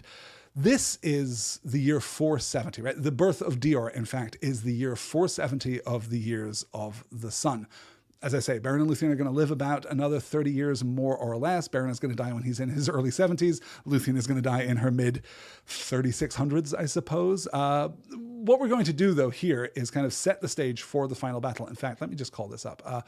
When we move into the next reading, we're going to see what Maedhros has been doing. We're going to rewind a couple of years. We're going to rewind back to like 468. But we are here around 470. And I wanted to bring you up to date with the state of the House of Finwë. Hey, look at this old slide that I prepared, 10 weeks ago, which gives us the House of Finwë, right? Finwë's three sons, Feanor, Fingolfin, and Finarfin. Feanor, born of Miriel Cinderace. Fingolfin and Finarfin, born of Indis the Fair, of the Vanyar. And then their children, the seven sons of Feanor, the three of Fingolfin, the five children of Finarfin here. And now I'm going to click an unpleasant button that is going to show us the fates of many of these people. So Indis and Finarfin are back in Valinor. Indis never left. Finarfin undertook the fight of the Noldor, then changed his mind and went back. So they are kind of out of the picture. But there's still a lot of red on this diagram here. Miriel obviously departs her body after the birth of Feanor 3,500 years ago. Finwë dies when Morgoth comes to Formenos after the destruction of the trees a little over 500 years ago. That's how far out we are from the darkening of Valinor. Feanor, of course, memorably dies after being mortally wounded by Gothmog the Balrog during the or I guess directly after the Battle Under Stars, the Dagor no and Gileath. That's around 480 years ago. Adithel dies from the poisoned javelin of Eol and Gondolin. You'll remember that, around 75 years ago. Angrod and Aignor died during the Dagor Bragalach, the Battle of Sudden Flame. That's 17 years ago. Fingolfin dies going mano a mano with Morgoth the following year. That's 16 years ago. Finrod dies, beating a werewolf to death with his bare hands in the dungeons of Sauron. That's 7 years ago by this point. And of the current generation, the grandchildren of Finwë, we have lost 4, which is fully half of everyone who isn't a child of Feanor, right? So originally, 7 children of Feanor, 8 children not of Feanor. Now, 7 children of Feanor, 4 children of Feanor. The balance of power has shifted. And we're not done losing people. We'll get to those as we move forward. So let's zoom out a little bit and take a look at Maedhros and his cunning plan.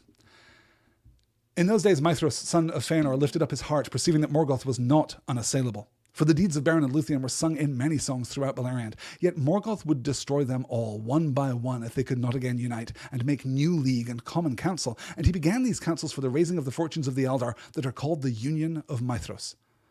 Yet the oath of Feanor and the evil deeds that it had wrought did injury to the design of Maedhros, and he had less aid than should have been. Orodreth would not march forth at the word of any son of Feanor because of the deeds of Celegorm and Curufin, and the elves of Nargothrond trusted still to defend their hidden stronghold by secrecy and stealth. Thence came only a small company following Gwyndor, son of Gwilyn, a very valiant prince, and against the will of Orodreth he went to the northern war because he grieved for the loss of Gelmir his brother in the Dagor Bragalach. They took the badge of the house of Fingolfin and marched beneath the banners of Fingon, and they came never back, save one.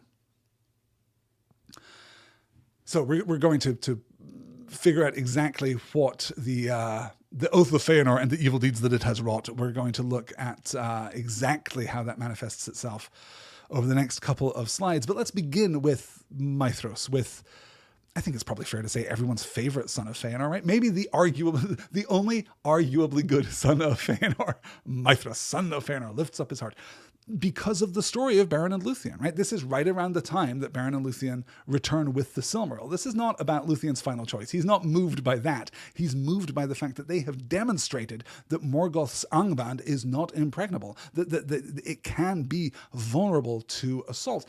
He's not thinking about how exactly Lúthien accomplished this goal, but he's still realizing that there is a chance for victory, right? Morgoth is not unassailable, for the deeds of Beren and Lúthien were sung in many songs throughout Beleriand. Yet Morgoth would destroy them all one by one if they could not again unite and make new league and common council. Absolutely wise, right? The leaguer of Angband, the siege of Angband that held for 450 years has been shattered by the Dagor Bragollach. It's been shattered by the Battle of Sudden Flame. And now it needs to be restored. You'll remember there are still orcs all the way through Beleriand, all the way in the eastern side of Beleriand, all the way in the western side between, the western expanses of Doriath and Hithlum in the northwest. There are orcs there right now. It is a dangerous time to be an elf in Beleriand.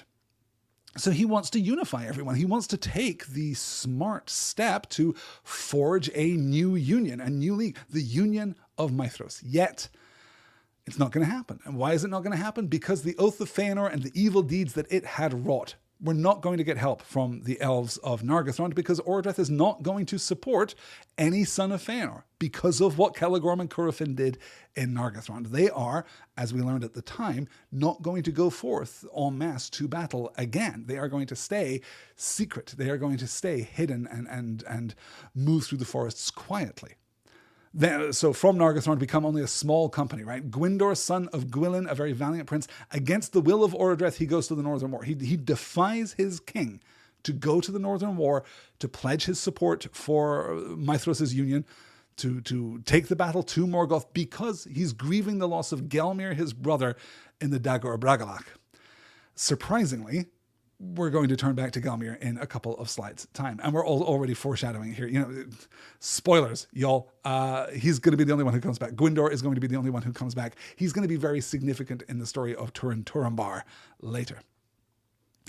Meanwhile, from Doriath came little help. For Maedhros and his brothers, being constrained by their oath, had before sent to Thingol and reminded him with haughty words of their claim, summoning him to yield to the Silmaril or become their enemy. Melian counselled him to surrender it, but the words of the sons of Feanor were proud and threatening, and Thingol was filled with anger, thinking of the anguish of Lúthien and the blood of Beren whereby the jewel had been won despite the malice of Celegorm and Curufin. And every day that he looked upon the Silmaril, the more he desired to keep it forever, for such was its power. Therefore he sent back the messengers with scornful words. Maedhros made no answer, for he had now begun to devise the league and union of the elves, but Celegorm and Curufin vowed openly to slay Thingol and destroy his people if they came victorious from war, and the jewel were not surrendered of free will. Then Thingol fortified the marches of his realm and went not to war, nor any out of Doriath, save Mablung and Beleg, who were unwilling to have no part in these great deeds. To them Thingol gave leave to go, so long as they served not the sons of Feanor, and they joined themselves to the host of Fingon.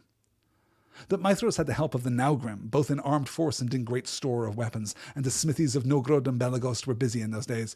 And he gathered together again all his brothers and all the people who would follow them, as the men of Bor and Ulfang were marshalled and trained for war, and they summoned yet more of their kinsfolk out of the east. Moreover, in the west, Fingon, ever the friend of Maedhros, took counsel with Himring, and in Hithlum the Noldor and the men of the house of Hadar prepared for war. In the forest of Brethel Halmir, in the forest of Brethel, Halmir, lord of the people of Haleth, gathered his men, and they whetted their axes. But Halmir died ere the war came, and Haldir his son ruled that people. And to Gondolin also the tidings came, to Turgon, the hidden king. So, Orodreth does not want to commit the forces of Nargothrond to Maedhros' little plan here, and Doriath isn't coming either, because the sons of Feanor have been threatening King Thingol against the return of the Silmaril, right? You have the Silmaril, you have to return it, and Celegorm and Curufin now are being completely open. If they come victorious from the war, at least, right, in Celegorm and Curufin's fleeting defense, at least they are siding with their elder brother and pursuing the war against Morgoth first, but they are openly saying that when they win this war, they are going to march on Doriath, and if the Silmaril isn't completely returned immediately, they're going to destroy Thingol and his people.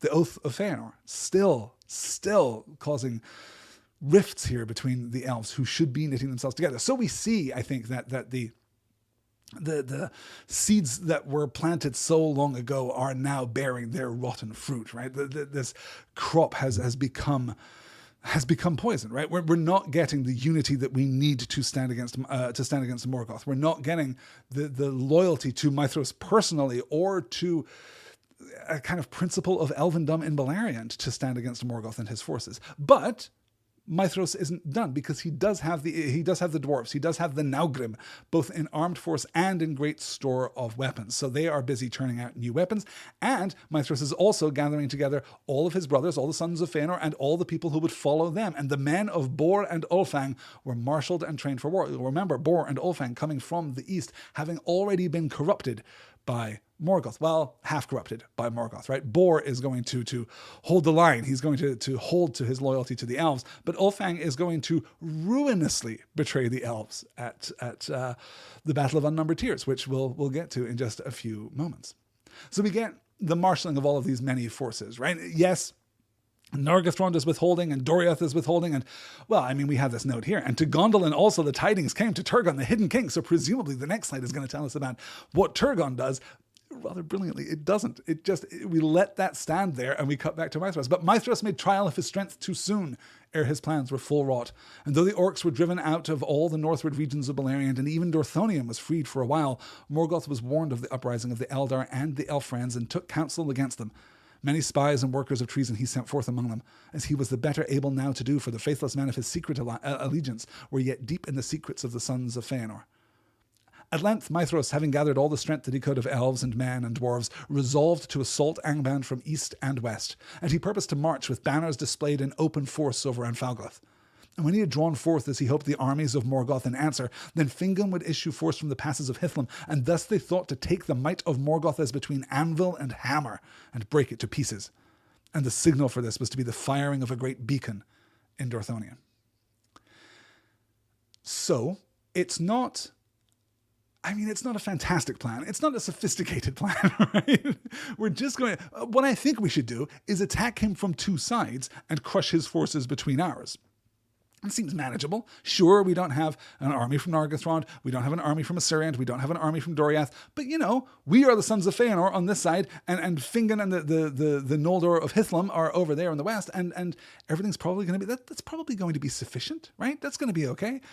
And they have successfully, as we learn, driven all of the orcs back out of Beleriand. They have, in a sense, secured the Leaguer. Once again, right? We've kind of drawn that imaginary border there around the mountains to the north. They even took back Dorthonion, which was so completely ravaged by Morgoth after the Battle of Sudden Flame. That's the region north of Doriath, from which Beren fled south into Doriath proper, of course.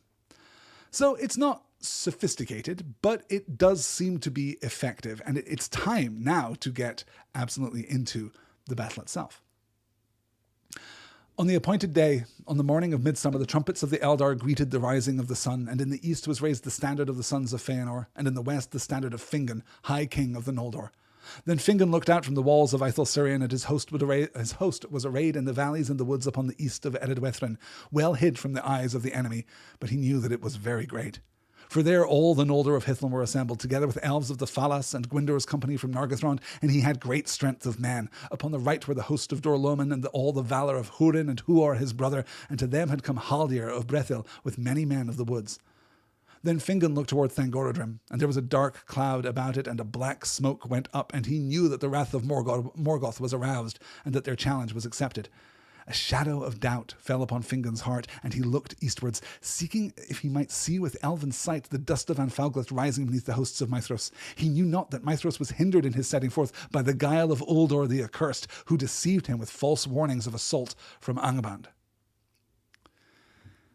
When I talk about the shifting rhetorical levels, the shifting rhetorical altitudes that we see here in the Silmarillion. This is exactly what I'm talking about, right? We've come from this very elevated story of Beren and Lúthien, kind of romantically elevated at the end of that story, down into the politics of Beleriand, and now we're right down here in the dirt and the dust. We're right down here in the actual person of Fingon, looking east toward Thangorodrim, trying to despy within the shifting dusts of the Anfalglith, so very far away, the coming troops of Maedhros, right? Maedhros coming from the east, Fingon's troops here arrayed in the west, ready to smash the host of Morgoth between them. But nothing is coming, because he does not know that Maedhros was hindered in his sending forth by the guile of Uldor the Accursed, who deceived him with false warnings of assault from Angband. Right? Uldor tells Maedhros that the forces of Angband are headed his way, so Maedhros hesitates. Presumably he takes defensive formation and nothing happens, but it's enough to forestall him that the timing of this dual attack is not going off without complication. So we have the forces of Fingon, the elves here, and all of these men. We'll note the elves of the Falas, right? Círdan the Shipwright's men coming up from the Falas, the Falathanim, and Gwyndor's company from Nargothrond, and a great strength of men. Upon the right were the host of Dorloman, all the valor of Húrin and Huar. You'll remember Húrin and Huar, of course, who spent some time in Gondolin not so very long ago. Another, rescue by the Eagles. And to them had come Haldir of Brethil too, with many men of the woods. Brethil is the western part of Doriath there. So now our forces are arrayed, but things are already beginning to fall apart. But now a cry went up, passing up the wind from the south, from vale to vale, and elves and men lifted their voices in wonder and joy, for unsummoned and unlooked for Turgon had opened the leaguer of Gondolin, and was come with an army 10,000 strong, with bright mail and long swords and spears like a forest.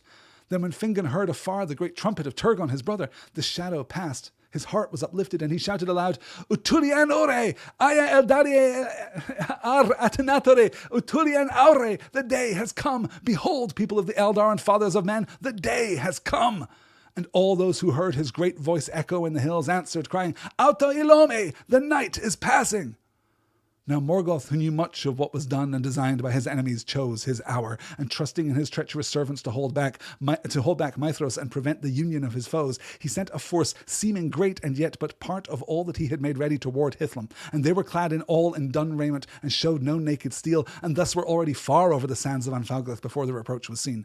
Then the hearts of the Noldor grew hot, and their captains wished to assail their foes upon the plain, but Húrin spoke against it, and bade them beware the guile of Morgoth, whose strength was always greater than it seemed, and his purpose other than he revealed. And though the signal of the approach of Maedhros came not, and the host grew impatient, Húrin urged them still to await it, and to let the orcs break themselves in assault upon the hills. Oh, so Turgon was listening. That's great. News came to Turgon in Gondolin and paragraph break, and we're not going to talk about it. But what's going to happen is that Turgon is going to essay forth with 10,000 elven warriors. This is fascinating because it is one of those very few moments where we get, a number. We get an actual number here that allows us, speculatively, to backfill a population for Beleriand at this point. It's difficult to have a sense of the numbers involved. I mean, let's be completely candid. It's difficult throughout to have a sense of the numbers involved. And if you go back and you look at the earlier versions of these stories prepared by the professor, those numbers, the numbers that he sketches, vary wildly. I mean by orders of magnitude, by 2 orders of magnitude in some cases. Are there hundreds of elves who depart Cuivanen into the west, or are there tens of thousands? Are there thousands of elves thousands of Noldor who flee from Valinor back into Middle-earth? Or are there, again, tens of thousands, right? What is the population of Beleriand at this point?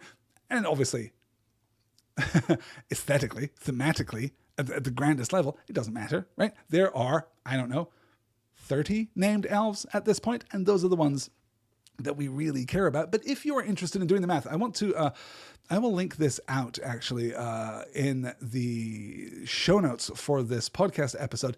There is a blog post from 2012 that was written by Stephen Wigmore called Populations of Middle-earth in the First Age, Part 1, The Elves, in which he takes exactly this reference, the reference to the 10,000 swords of the Gondolindrim who show up at this point, and extrapolates from that the entire population of Beleriand, which, for those of you who might be curious, is around 1.25 million at this point, according to those maths. I'm not completely sure that I co-sign all of his extrapolations, all of his speculations through the course of that. But it does seem to be a defensible bit of interpretation. So I'll link to that in the show notes. As I say, it's a really fascinating and very comprehensive bit of study here. So as I say, we've mentioned Húrin and Huar being present here. Húrin now coming in with this caution. I guess I should note the irony here, right? We have this moment of looking east across the Anfauglith, across the gasping dust, the ruin here of this northern plain, looking toward Thangorodrim, and for a moment Fingon fears this shadow on his heart. He knows that something here isn't right. And he's maybe even about to take action in that moment. But then a cry went up, passing up the wind from the south, from vale to vale, and elves and men lifted the voices in wonder and joy, for unsummoned and unlooked for, Turgon had opened the leaguer of Gondolin, and had come with an army 10,000 strong. Well, if this isn't eucatastrophe, I don't know what is. And of course, this isn't eucatastrophe, because eucatastrophe requires catastrophe, right? It requires that intercessory grace. Things have to break before the light can come in. This is Turgon responding to what he is reading as a political situation. He's sending forth his troops in support of Fingon, his brother Fingon, right? And it seems to be the right thing to do, but it's giving this not false hope, right? Because I'm not sure that any hope is really false, but we're not comprehending the magnitude of the circumstances here. We're getting, right? When Fingon heard afar the great trumpet of Turgon, his brother, the shadow passed and his heart was uplifted, and he shouted aloud, the day has come. Behold, people of the Eldar and fathers of men, the day has come. And everyone who hears him shouts back, Auta Ilome, the night is passing. Which it's not. That's not it. That's not where we are. The damage done by Morgoth has already taken place, right? The plan has already faltered at this point. Now, luckily, Morgoth continually underestimates both elves and men. So they are going to come closer to winning this victory than Morgoth expects, but further away from winning this victory than they themselves expect, right? Morgoth, who knew much of what was done and designed by his enemies, chose his hour, and trusting in his treacherous servants to hold back Maedhros correctly, right, and prevent the union of his foes, he sent a force seeming great and yet but part of all that had been made ready toward Hithlum. So he sends forth his army, right, which looks impressive as hell. It looks like a big army and is a big army, but is only a fraction of what he has prepared. And they don't march forth, they don't march forth like the elves under their banners, right? That's part of Maedhros' whole thing. We are going to march forth and we are going to call him out. No, these orcs are sent instead in dun raiment, right? In like browns. They're dressed in browns and sent forth, showing no naked steel. No glint of light will give them away until they are far closer than a marching army would normally be. Thus, they were already far over the sands of Anfauglith before their approach was seen. And everybody wants to have at it, right? The hearts of the Noldor grow hot, and Húrin has to say, hey, you guys, does this look like a trap? Because it's probably a trap. You know, Morgoth, Master of Traps, that's not like a formal title that he has, but it's definitely a name we could give him. He would have earned it by now. It seems like a ploy. And Húrin urges them to wait, to let the orcs break themselves and assault upon the hills. There's a reason that Hithlum hasn't been taken, right? The fact that it is exposed. The Ered Wethrin are daunting. They are a barrier line between the forces of Morgoth in Angband and the forces of Fingon in Hithlum proper. So Húrin, being smart here, Húrin taking the smart line. But it's not as simple as that, because the orcs are trying to goad the men in particular into action. But the captain of Morgoth in the west had been commanded to draw out Fingon swiftly from his hills by whatever means he could. He marched on, therefore, until the front of his battle was drawn up before the stream of Sirion, from the walls of the fortress on Ithel Sirion to the inflowing of Rivell on the fen of Serech, and the outposts of Fingon could see the eyes of their enemies. But there was no answer to his challenge, and the taunts of the orcs faltered as they looked up upon the silent walls and the hidden threat of the hills. Then the captain of Morgoth sent out riders with tokens of parley, and they rode up before the outworks of the Badad Ithel. With them they brought Gelmir, son of Gwilyn, that lord of Nargothrond whom they had captured in the Bragalach, and they had blinded him. Then the heralds of Angband showed him forth, crying, "We have many more such at home, but you must make haste if you would find them, for we shall deal with them all when we return even so." And they hewed off Gelmir's hands and feet, and his head last, within sight of the elves, and left him. Morgoth understands that unity in his foes will lead to his downfall. He has to force them to take ill-advised, premature action, and one way of doing that is to take forth those who were captured during the Dagor Bragalach, right? Or just the Bragalach, as it's referred to here, which is incredibly powerful. This is Gelmir, who we previously mentioned, right? He did not fall in that battle. He is brought forth now, already blinded, and then mutilated, severed of his hands and feet and head, within sight of the elves, and his body left there with this open invitation, right? We have many more such at home, and you must make haste if you would find them, for we shall deal with them all when we return even so. All of our prisoners are going to suffer exactly this fate. And boy, we have lots of prisoners. Probably someone you know, probably your brother even, right? You should definitely come to Angband right now, goading the men and elves of this western expanse into action against them. Which, of course, works. By ill chance, at that place in the outworks stood Gwyndor of Nargothrond, the brother of Gelmir. Now his wrath was kindled to madness, and he leapt forth on horseback, and many riders with him, and they pursued the heralds and slew them, and drove on deep into the main host. And seeing this, all the host of the Noldor was set on fire, and Fingon put on his white helm and sounded his trumpets, and all the host of Hithlam leapt forth from the hills in sudden onslaught. The light of the drawing of the swords of the Noldor was like a fire in a field of reeds, and so fell and swift was their onset, that almost the designs of Morgoth went astray. Before the army that he sent westward could be strengthened, it was swept away, and the banners of Fingon passed over Anfalglith and were raised before the walls of Angband. Ever in the forefront of that battle went Gwyndor and the elves of Nargothrond, and even now they could not be restrained, and they burst through the gate and slew the guards upon the very stairs of Angband, and Morgoth trembled upon his deep throne, hearing them beat upon his doors. But they were trapped there, and all were slain save Gwyndor only, whom they took alive. For Fingon could not come to their aid. By many secret doors in Thangordrum, Morgoth had let issue forth his main host that he held in waiting, and Fingon was beaten back with great loss from the walls.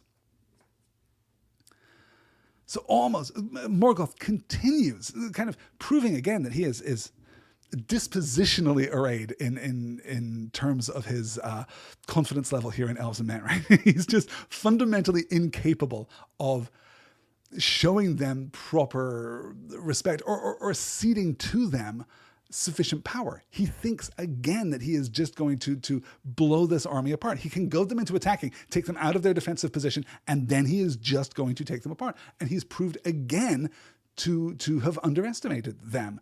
Because what actually happens is that the army of the Noldor and Men, right, led by Fingon, the High King of the Noldor, blow through that army. That army in dun raiment with no naked steel that's sent across the Anfalglith to the walls of the Edded Western, they are just destroyed and routed.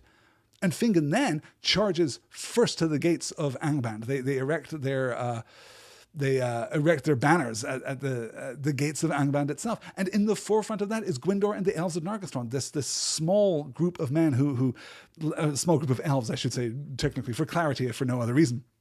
This small group of elves that leaves Nargothrond against the instructions of their king Orodreth and goes into this battle. And now they witness very personally the slaying of Gelmir, right in front of them, and are taken with this madness, charge in the vanguard across the desert of the Anfalglith to the very gates of Angband, and then take the gate, burst through the gate, and slew the guards upon the very stairs of Angband. And Morgoth trembled upon his deep throne.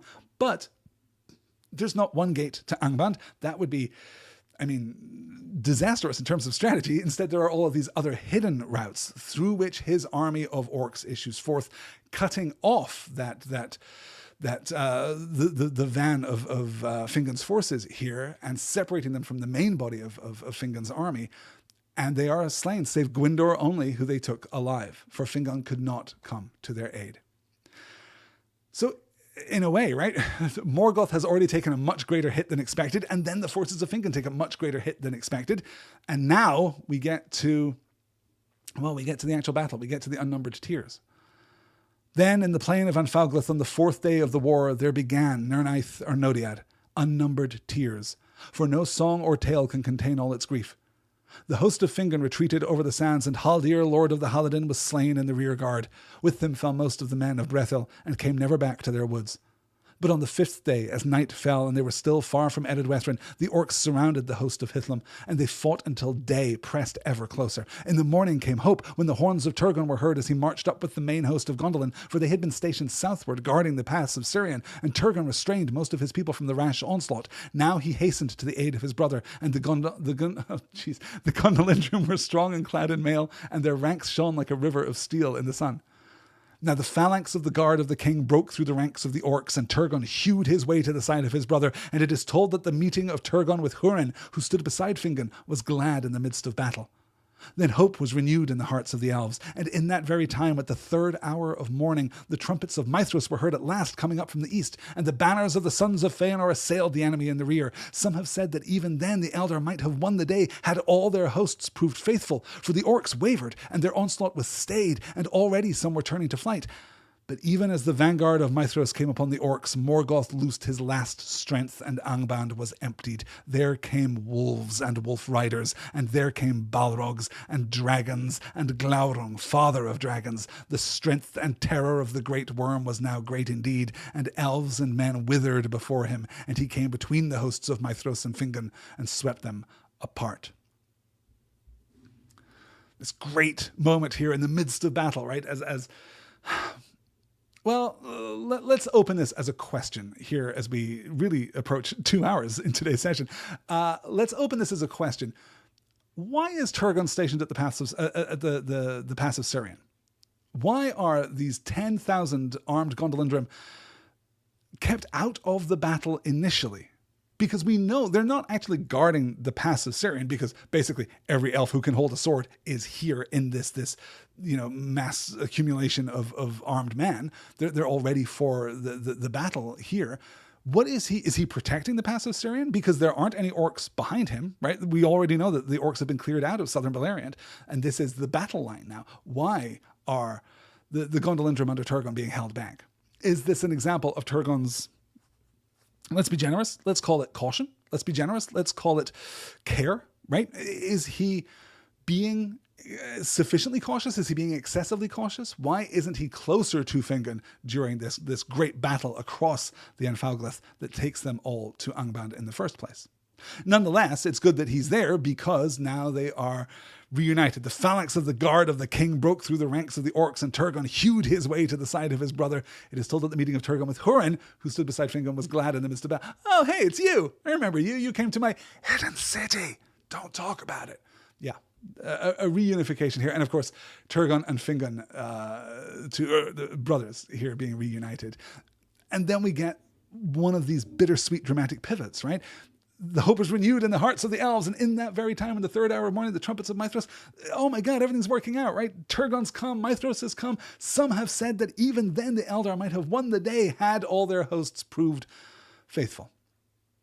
And so even in this moment, as we're getting this account of the battle, right? The orcs are wavering. Their onslaught was stayed. Some were already turning to flight. But even as the vanguard of Maedhros came upon the orcs, Morgoth loosed his last strength, and Angband was empty. Oh, he's sending forth his beasts. He's sending forth his Balrogs, his dragons, right? Everything that is left. Angband is being turned upside down and shaken to get every single last guy out of it and onto the field of battle. But we already know that that is not what is going to turn the tide. That is not what is going to cost Maedhros and the elves of Beleriand the day. Rather, it is betrayal. Rather, it is, well, what I've been thinking of recently as like Morgoth's Order 66, if you are a Star Wars fan. Let's get into that. Yet neither by wolf, nor by Balrog, nor by dragon would Morgoth have achieved his end but for the treachery of men. In this hour the plots of Ulfang were revealed. Many of the Easterlings turned and fled, their hearts being filled with lies and fear. But the sons of Ulfang went over suddenly to Morgoth and drove in upon the rear of the sons of Feanor, and in the confusion that they wrought, they came near to the standard of Maedhros. They reaped not the reward that Morgoth promised them, for Maglor slew Uldor the Accursed, their leader in treason, and the sons of Bor slew Ulfast and Olweth, ere they themselves were slain. But new strength of evil man came up that Uldor had summoned and kept hidden in the eastern hills, and the host of Maedhros was assailed now on 3 sides, and it broke, and was scattered, and fled this way and that. Yet fate saved the sons of Feanor. And though all were wounded, none were slain, for they drew together, and gathering a remnant of the Noldor and the Naugrim about them, they hewed away out of the battle and escaped far away towards Mount Dolmed in the east. Last of all the eastern force to stand firm were the dwarves of Belegost, and thus they won renown.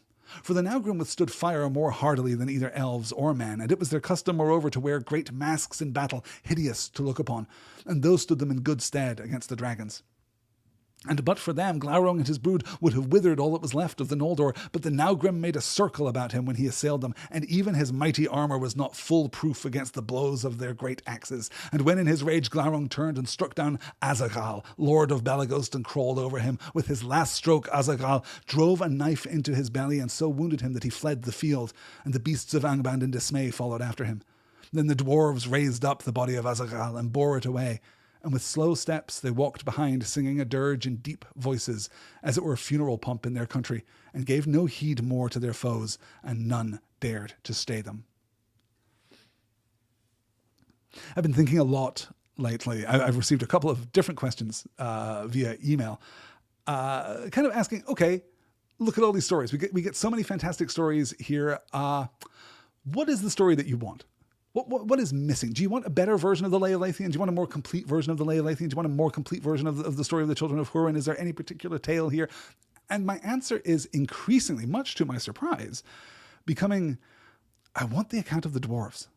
That is what is missing. That is the text that is all but completely absent from the Legendarium, right? We get almost nothing from the dwarven perspective. We get almost nothing of the dwarven language and the dwarven custom. We get so few words in Chusdol in the pages of the Legendarium itself, right? We get almost nothing, and I would love to have more of that. I know I'm not alone in that. It's just that for me personally, I didn't really have much for the dwarves, honestly. And they were never the culture that excited me the most. But now, as I'm kind of piecing together more fully and more completely the entire history of Middle Earth here, as I'm kind of holding the whole thing in my head at once, as I'm increasingly doing as we move through the back chapters of the Grunt of Silmarillion, I'm finding myself identifying more and more often those gaping parts of history, right? I'm seeing the absences in history and would really love for a dwarven perspective to fill in some of those spaces and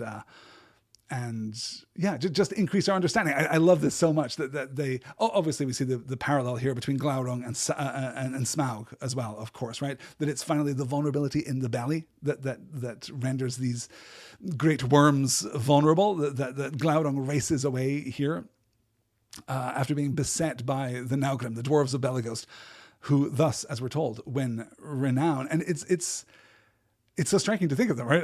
Why are the dwarves so good at fighting dragons? Well, they're pretty good at taking fire first. They're kind of hardier against fire, being more of the stone as they are. They're more Aula's folk than the children of Iluvatar. They're pretty good at withstanding fire. And they wear these fearsome masks, right? We're going to circle back to this kind of, right? Turin's going to have a little bit to say about one of these dwarf helms. But yeah, it's just they are armored and dauntless and more formidable. Their constitution is higher. Their resistance to fire is higher than any of the other peoples of Middle Earth. That has taken us past the 2-hour mark. I'm wondering if we should... No, because then we're going to pivot back to Turgon. And I think that we're going to... Oh, I will say, yeah, just to complete this earlier thought, as I say, we've already been introduced to Bor, the people of Bor and the people of Ulfang, and kind of been set up in our expectation here, right? We know that Bor remains loyal, and we know that the people of Ulfang and his children are treacherous, and boy howdy they are. They fall upon the rear of Maedhros' forces and do great damage before they are finally conquered, right? But there are just more men. It's the betrayal of men here, as it says in that first sentence, completely unambiguously. Yet neither by wolf, nor by Balrog, nor by dragon would Morgoth have achieved his end, but for the treachery of man. If the hearts of man had stayed true, if they had not been tainted by Morgoth, if his lies had not taken root within them, then even the ultimate force, every single ounce of force within Angband would have been insufficient, and the elves would have carried the day. It's treachery and fear of treachery that has robbed the Noldor here of their victory, which of course it should, because it is unfolding as Mandos foretold. That is going to do it for this week. Let me wrap up rather swiftly here. I'll come back to my camera as we do this. We've got just a few slides left in the Battle of the Nirnaeth Arnodiad. going to be a lot of fun to talk about. We didn't get to my tattoo. You know what? We'll get to my tattoo next week. I bet you can guess what it is now that we've covered some of the stuff that we've already seen. I bet you'll probably be able to guess what it is. So next week, May 22nd, we are going then to, we'll be back to Thursday nights for the next couple of weeks. That's the plan anyway. We will finish up the Battle of Unnumbered Tears. We will finish up this chapter, and then we'll get into the story of Turin Turambar, which is going to be a tough hill to climb. Honestly, I'm not completely sure about our schedule over the next few weeks because that's kind of a big one. I would like, if possible, to cover Turin Turambar in 1 week. It seems like a lot. Maybe if we have a particularly long session on Thursday night, we'll be able to get through all of that. I would like, if possible, to cover the Ruin of Doriath and the Fall of Gondolin together. I would like to cover both of those chapters in one session because they're fairly short for all that they're very, well, the Ruin of Doriath, not so much, but the Fall of Gondolin is an extremely important story. So maybe we can spend a little more time on that. And then we're just really close to finishing up the Quenta, right? And then after we're done with the Quenta, we've got 2 more weeks looking at the Silmarillion proper. We're going to look at the Akalabath, and then we're going to look at the Lord of the Rings from another perspective. We're going to get the Elven perspective on the events of the Lord of the Rings and the Rings of Power and the Third Age. That's going to be a ton of fun. This is session 18. I guess we're looking at, what is that, 23, maybe 24 by the time we're done? Almost half a year on the Silmarillion, which is, on the one hand, a lot, and on the other hand, completely insignificant. We need more, and we shall have it in days to come, in shows to come. Thank you so much, Glad Rebecca and Glorfin David, for joining me. I can't believe that my internet stayed connected through this whole long endeavor. That's good news. It means I don't have to record anything after the fact, which is fantastic because, as you can hear, the voice is kind of going at this point. Thank you so much for joining me. If you guys would like more from me, if you would like to help me continue to spend more than 2 hours on a Sunday afternoon or a Thursday evening talking about the works of Professor Tolkien, you can help me do that by heading on over to patreon.com/nextword, where you can pledge your support. You can sign up there for free to get the links every week to the live session here. You can come and hang out with me on YouTube. You can chat in the chat box, and I will respond live as I am able, as I see these things unfold. I will respond to you as we move through the live session, or you can pledge a little support too and help me continue to make these shows for you.